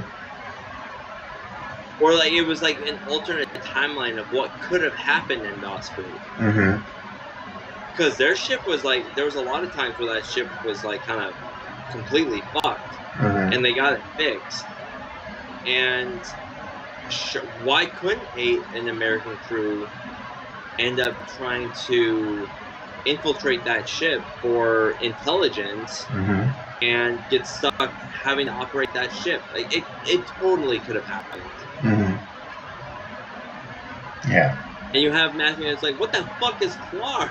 Yeah, Clark. Yeah. That was the fun part, like when they're like trying to figure out like how this ship works and everything's in fucking German. Right, yeah. Oh man. Yeah.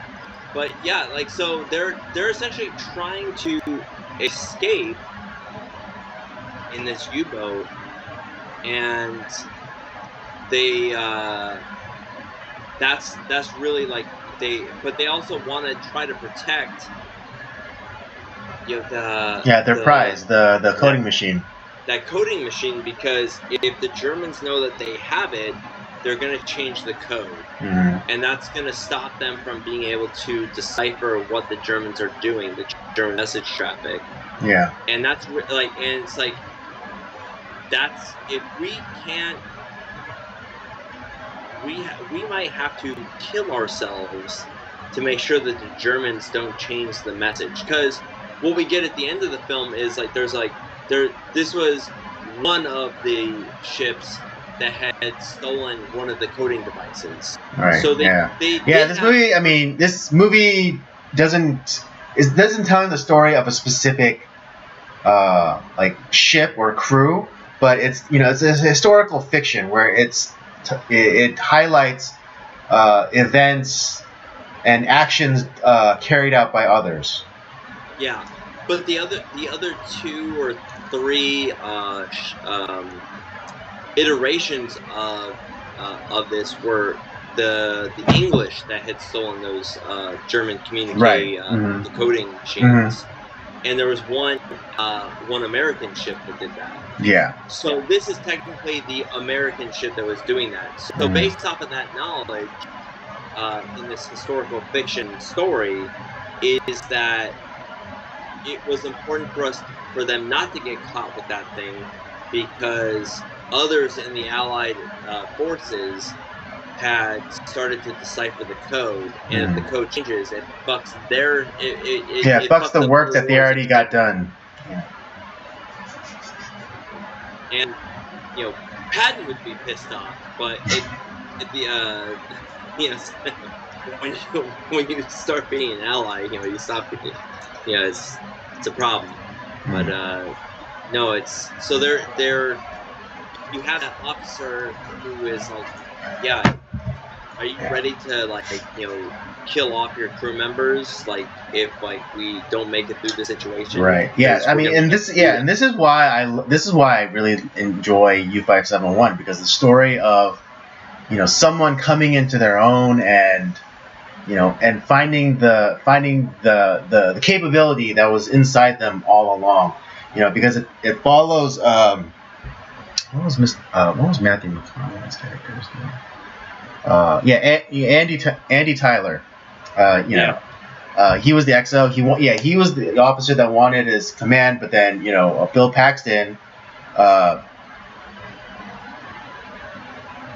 Bill Paxton's character, he put the kibosh, on that, and you early on you have that scene where, after the American crew takes over the German sub, and they take out the resupply ship, the resupply sub that came after them. You have that scene where they're kind of confabbing, and they're like, oh, what should we do?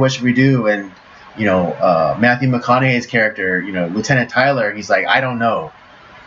And that's and even the chief calls on us like, you never fucking say I don't know. Right. You even if you're wrong, you never say I don't know. Nothing is gonna kill morale more than that. Mm-hmm. Yeah. And then you have a quieter moment where the chief comes to him. He's like, sir, don't you ever say those 3 words, in front of a crew, ever again.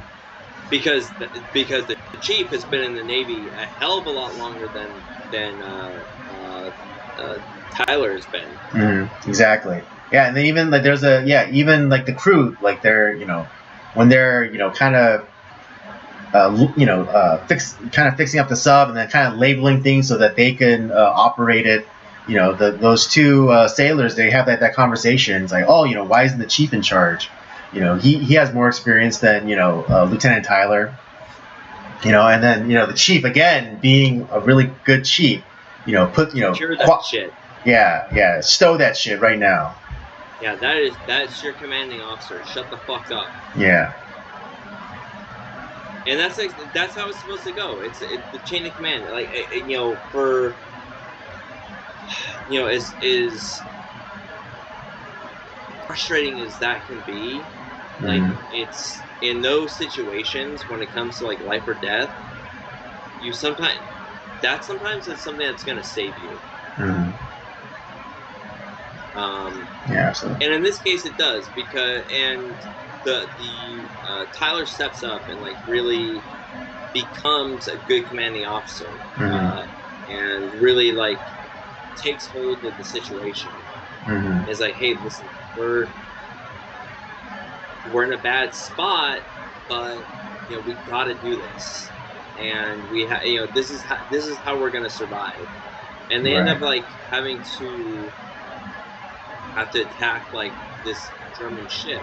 Yeah, German battleship. Yeah, because they're they get the ship to run, by some miracle, and they don't really know. Our torpedoes don't work for some reason because they've been damaged.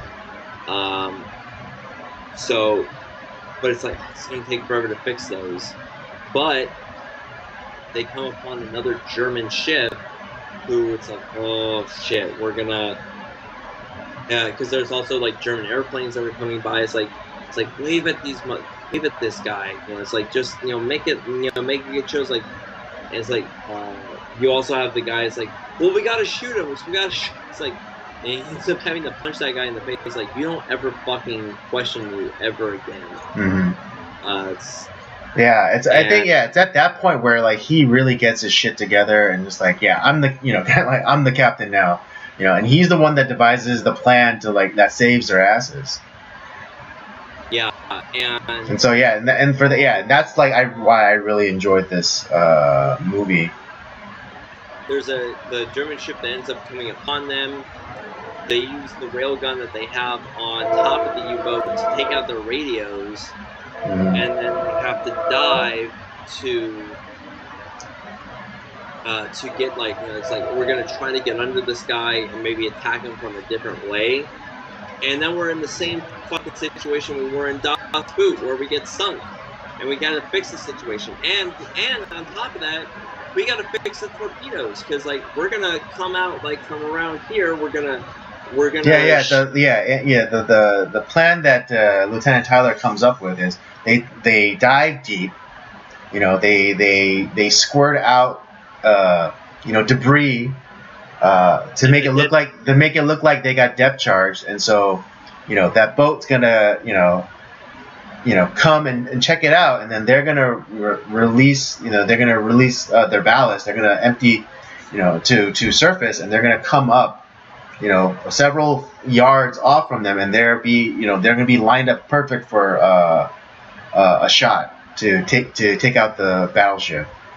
Yeah, but what ends up happening is like when they fix their ability to ascend, it's like we're not going to be able to stop the ascension, so the plan kind of gets fucked up.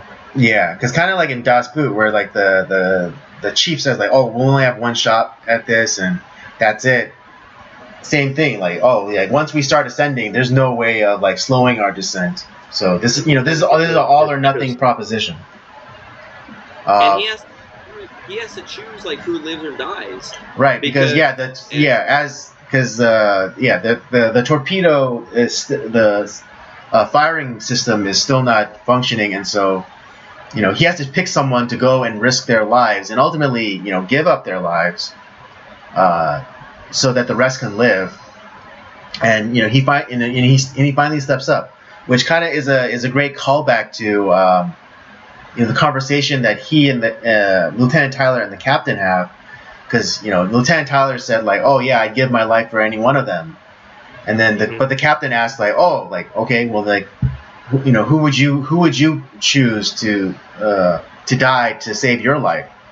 And like and he hesitates, and and that's when the captain calls him out and gives him that spiel. It's like, yeah, like, see, you hesitate, but like as a commander, you can't do that. Yeah, exactly. So you have to work with you have to make decisions with imperfect information, and you have to live with it. And so that's not how and so that's why you're not ready for a command of your own. You're not ready to make the hard calls, which was true. But then after this experience, what is it?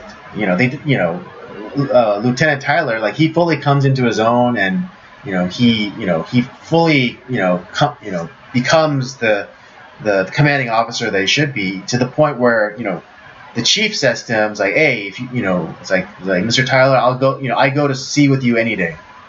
You ever need a chief, I'll sail with you any day. Yeah. I mean, seeing as this is your first time, I mean, you always ask me this, so I'm going to ask it to you. Since this is the first time coming to this movie, what'd you think of it? I really like this movie. I wasn't sure what to expect from it, and I think this is a perfect double. Yeah, if I was going to do like a double feature, Das Boot and U-571, like, it's like peanut butter and jelly. Like, watching those two films together, it's because I think I appreciated like the problems that they were going through, because I saw what happened in Das Boot. Like, those U-boats are really cramped. They are like they're built tough, but they're not like it's a very uncomfortable situation. You feel uncomfortable in U-571 because like you're this boat is fucked, and like we're having to do all these like extra repairs, and like we don't know if this is gonna work. And it's like they're right from the get-go, they're on death's door, and they're just trying to survive. And that kind of feels like what's happening in Das Boot. You're just trying to survive. Yeah. Because you're being put into these like dangerous situations, and it's it's like everyone has to work together in these very, very difficult conditions just to have the chance to survive. And that's what both of these films are. Right. And obviously, like, there's a little bit more of a mission involved with, unlike Das Boot, because like the mission is kind of like really up in the air. You really don't know what the mission is, which is part of the problem with the group, and like we feel like the ennui that like the group is going through. But in this one, we know what the situation is. We have to secure this coding machine, and at all costs, like we have to make sure that we don't get captured, and that the German code does not get changed. Right. That's the mission. So there's a little bit more direction in U-571. Obviously, it's a lot shorter. Right. But it's I feel like it has a very similar intensity, and it's there are some tough decisions that have to be made. Characters that we're following along with, Matthew McConaughey's character in Lieutenant Tyler, he literally he chooses who lives or dies in that situation where who's gonna go down the torpedo tube to fix the situation. And it's like they very may well die, which happens. Trigger dies. And he gave him enough motivations, like, listen, if you don't do this, we are all dead. And it's like, you have you might survive this, but remember what's at stake. If this doesn't get done, we're all fucked. And so, and I think that he got to him as where Trigger didn't want it. He was scared. He didn't want to do what he had to do, but he understood it's I have to sacrifice myself in this situation. There's no other way. And he chooses when the air hose gets disconnected from him, he can't grab it and put it back in, and he's but he's close enough to fix the torpedo tube and fix the pressure so that the torpedo can go out. He does that because he's I'm gonna die, but I'm gonna give them a chance to survive. And that's a powerful moment in the film, and that's exactly what happens. And in this case, it's a triumphant moment that we don't get from Das Boot. Das Boot is a very depressing film, whereas this is a triumphant film. Right, and even it's because it is the Americans that we're following in this film as opposed to the Germans. Right. I don't think that I don't think that there was ever going to be a triumphant moment in Das Boot. Right. Just because, there was always, everyone's like, oh, well, we're feeling sympathetic about these Nazi sailors.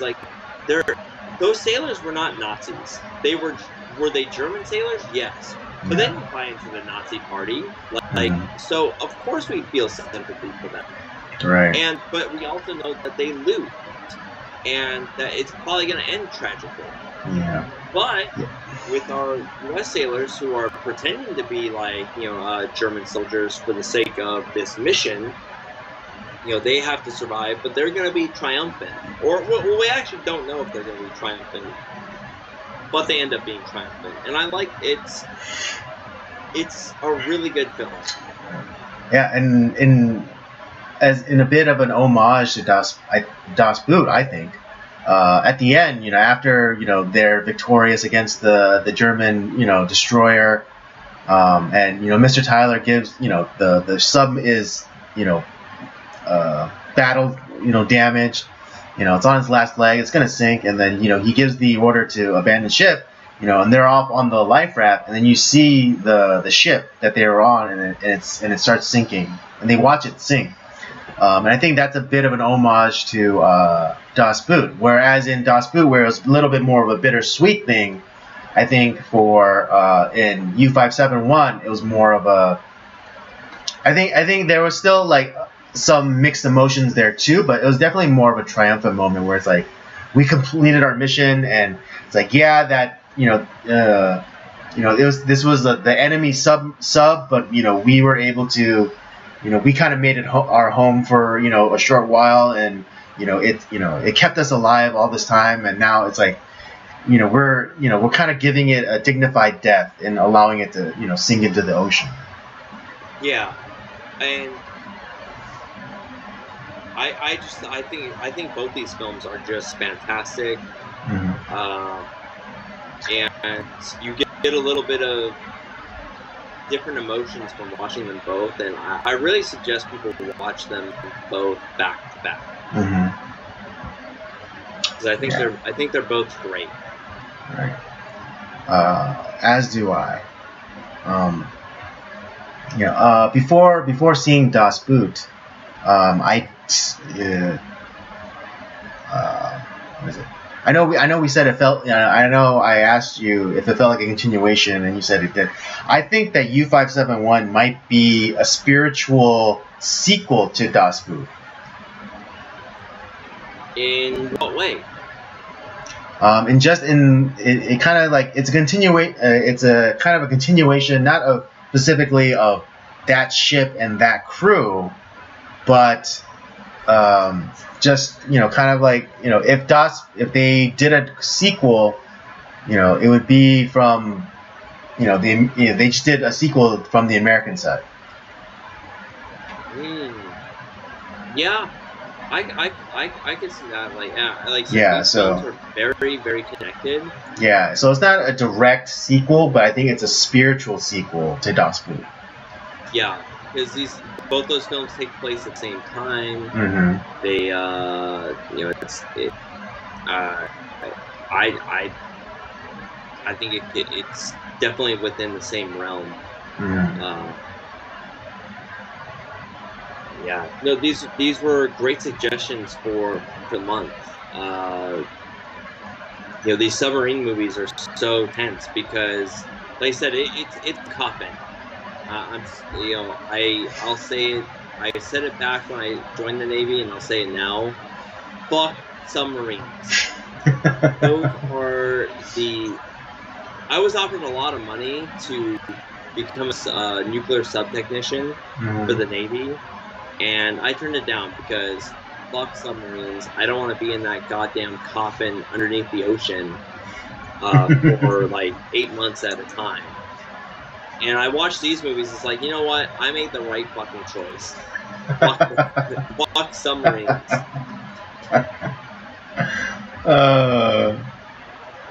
Great. All right. Anything else to add? No. I think we should give our ratings, and we'll call it a night. All right. All right. Since these are both my suggestions, I'll give my ratings. I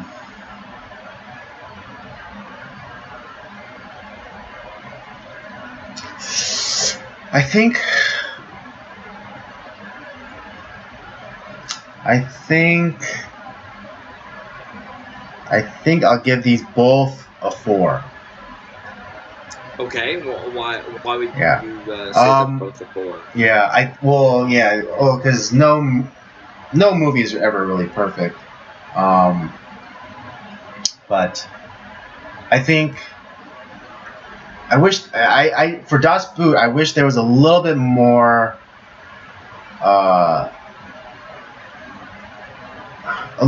development for the captain.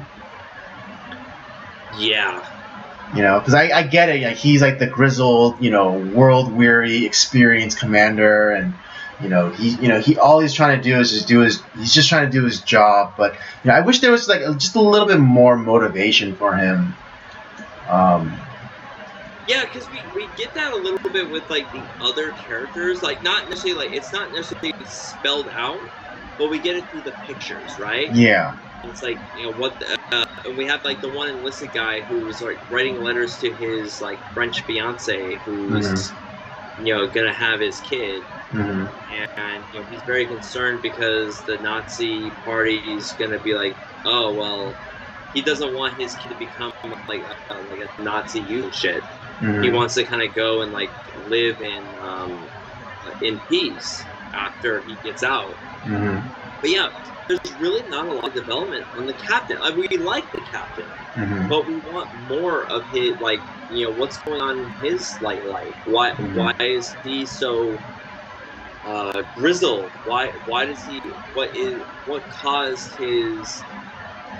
He's doing his duty, but it's out of duty's sake, not because like he wants to do it. Right.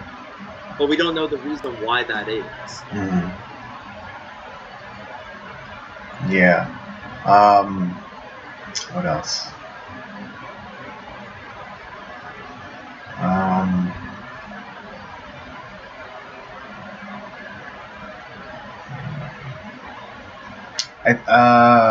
I also wish we followed the XO a little bit more too. Because I mean, we understand like toward the end, like he starts becoming more lax, but I wish there was just more times where we see like his ideas being challenged more. So we could all kind of be there, so we could all kind of, just so it's like more obvious that his change happens. Like we understand that it happens, but just like there's no like real point where his ideology is changed, and so then he relaxed his posture. Well, I know like he gets made fun of a lot by like the rest of the crew, like kind of like the inner circle of the ship of the U-boat, if you will. Right. Because they all kind of like deride him for like his ideology, and so there's that aspect. And I think like we don't see the moment, which is I think where the problem lies with you. But there's a moment somewhere where it's like, you know what? I think these guys might be right, and that's when he starts to change. And like because you don't like him as a character to start off with. He's kind of an asshole. Yeah. And, as most Nazis probably would be. It's like, but there is a change in him. It's like you actually start to like him because he does things that it's not in support of the ideology. It's because he's become a part of the crew. Right. Yeah. In his physical change, that's when he becomes a part of the crew. It's this like we see it physically. Right. But he's no longer out to serve the ideology, but he's out there to serve the crew. Yeah, and but I just wish we were in on the. Yeah, I wish we were just. I just wish we were there in when that initial change happened, where like he's like confronted with his ideology, and like he starts to have like some really hard conversation with himself. I would have liked to see maybe some moments taken away from some of the there are a few low points in the movie, and you take it and you put it towards like maybe giving the captain and the XO just like a little bit more time with those characters, like seeing like understanding the captain a little better and understanding the change in the XO a little bit better. That would have been really nice. Yeah, and then for U-571, I think. I mean, this is a nitpick, but it may, to some, it may not be worthy enough to as a ding, but yeah, like I wish that there was better characterization of like the German sailors, because there was that opening, there's that initial scene in the beginning where they come upon these survivors.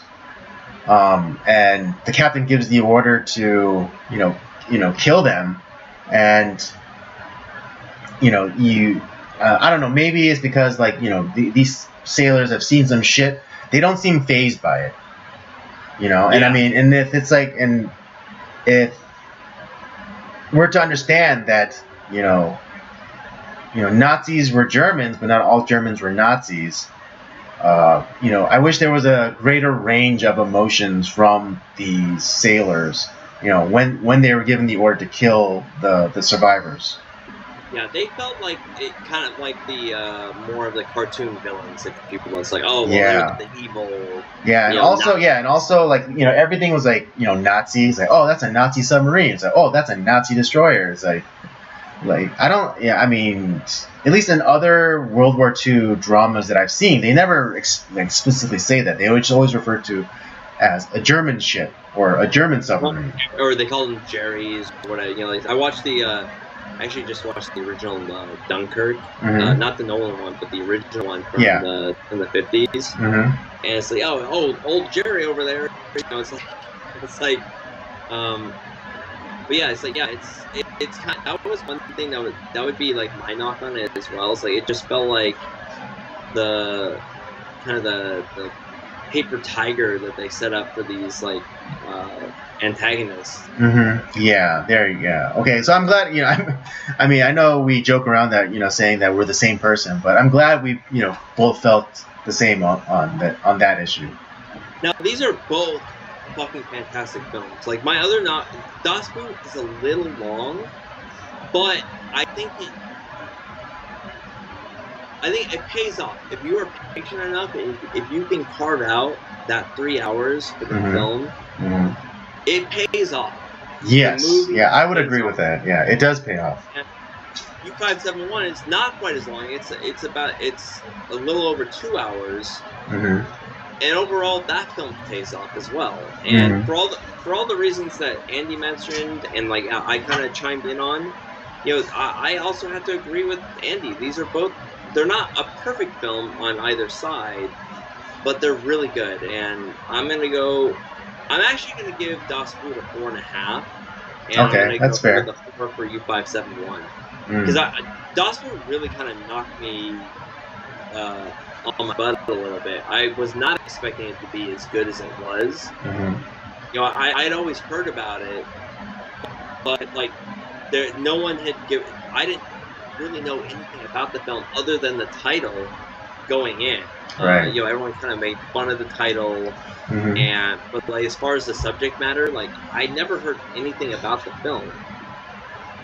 So when you suggested it, I was like, yeah, let's dive into that. Never seen it. Never really heard anything about it. And then I was watching it. It's like, this is really interesting. You told me it's like, you know, this is actually one where you actually might root for the fucking Nazis. That's interesting. And damned if I didn't, man. I was like, I wanted those guys to survive so much. Right, not because of the Nazi ideology, but you know, you started to people. Yeah, and you started to relate to them as people and not just, you know, Nazis. And there's a lot. I guarantee there's a lot of German soldiers that were like that. So, yeah, and then, like U-571, yeah, I would like to see like a little bit more nuance. You know, similar like Das Boot, with like where we show a little bit more sympathy towards, you know, the sailors that are involved in that. But you know, I understand it's 2000. It's an American film. It's pro-America, and honestly, like you kind of almost have to. They wouldn't be able to pull off like a Das Boot type of thing. They're not gonna do it. Yeah. So, and I'm pretty sure like the actors probably were like fucking revolted too. Like we had a film kind of like that. So I like what we got. Both these films are fantastic. And I was blown away. I like these films a lot. Okay. All right, folks. That'll do it for our review for Das Boot and U-571. For Das Boot, I give it a 4. Robert gives it a 4.5. And for U-571, both Robert and I give it a 4. Definitely movies to check out. But the specific order is Das Boot, then U-571. Yeah, you won't regret it. Yes. That's a great double feature. Indeed. Yeah, and after watching Das Boot, yeah, I feel that, or I would consider U-571 being like a spiritual sequel, not a direct sequel. to Das Boot. All right, folks. That'll do it for our stream tonight. I hope you had a good time. I had a good time. I know Rob always has a good time. I had a great time. I've actually been watching a lot of German films this week. I watched Das Boot, and I've been working on a review of M from 1931. So I'm watching a lot of German films. All right, Nazi confirmed. Our friend Fritz Lang. It's one of his movies. Okay. All right. I hope if you enjoyed this stream, check out the library of other content that we have. The Circle of Jerks main podcast, Nocturnal Transmissions, of course, and Rob's gaming show, Up by Up Down. Don't forget to follow us on our various social media accounts, Twitter and Letterboxd at PodcastCOJ, and Instagram at Circle of Jerks Podcast. And with all that said, thank you for joining us tonight. Come back next week, and we'll do it all over again. Have a good one.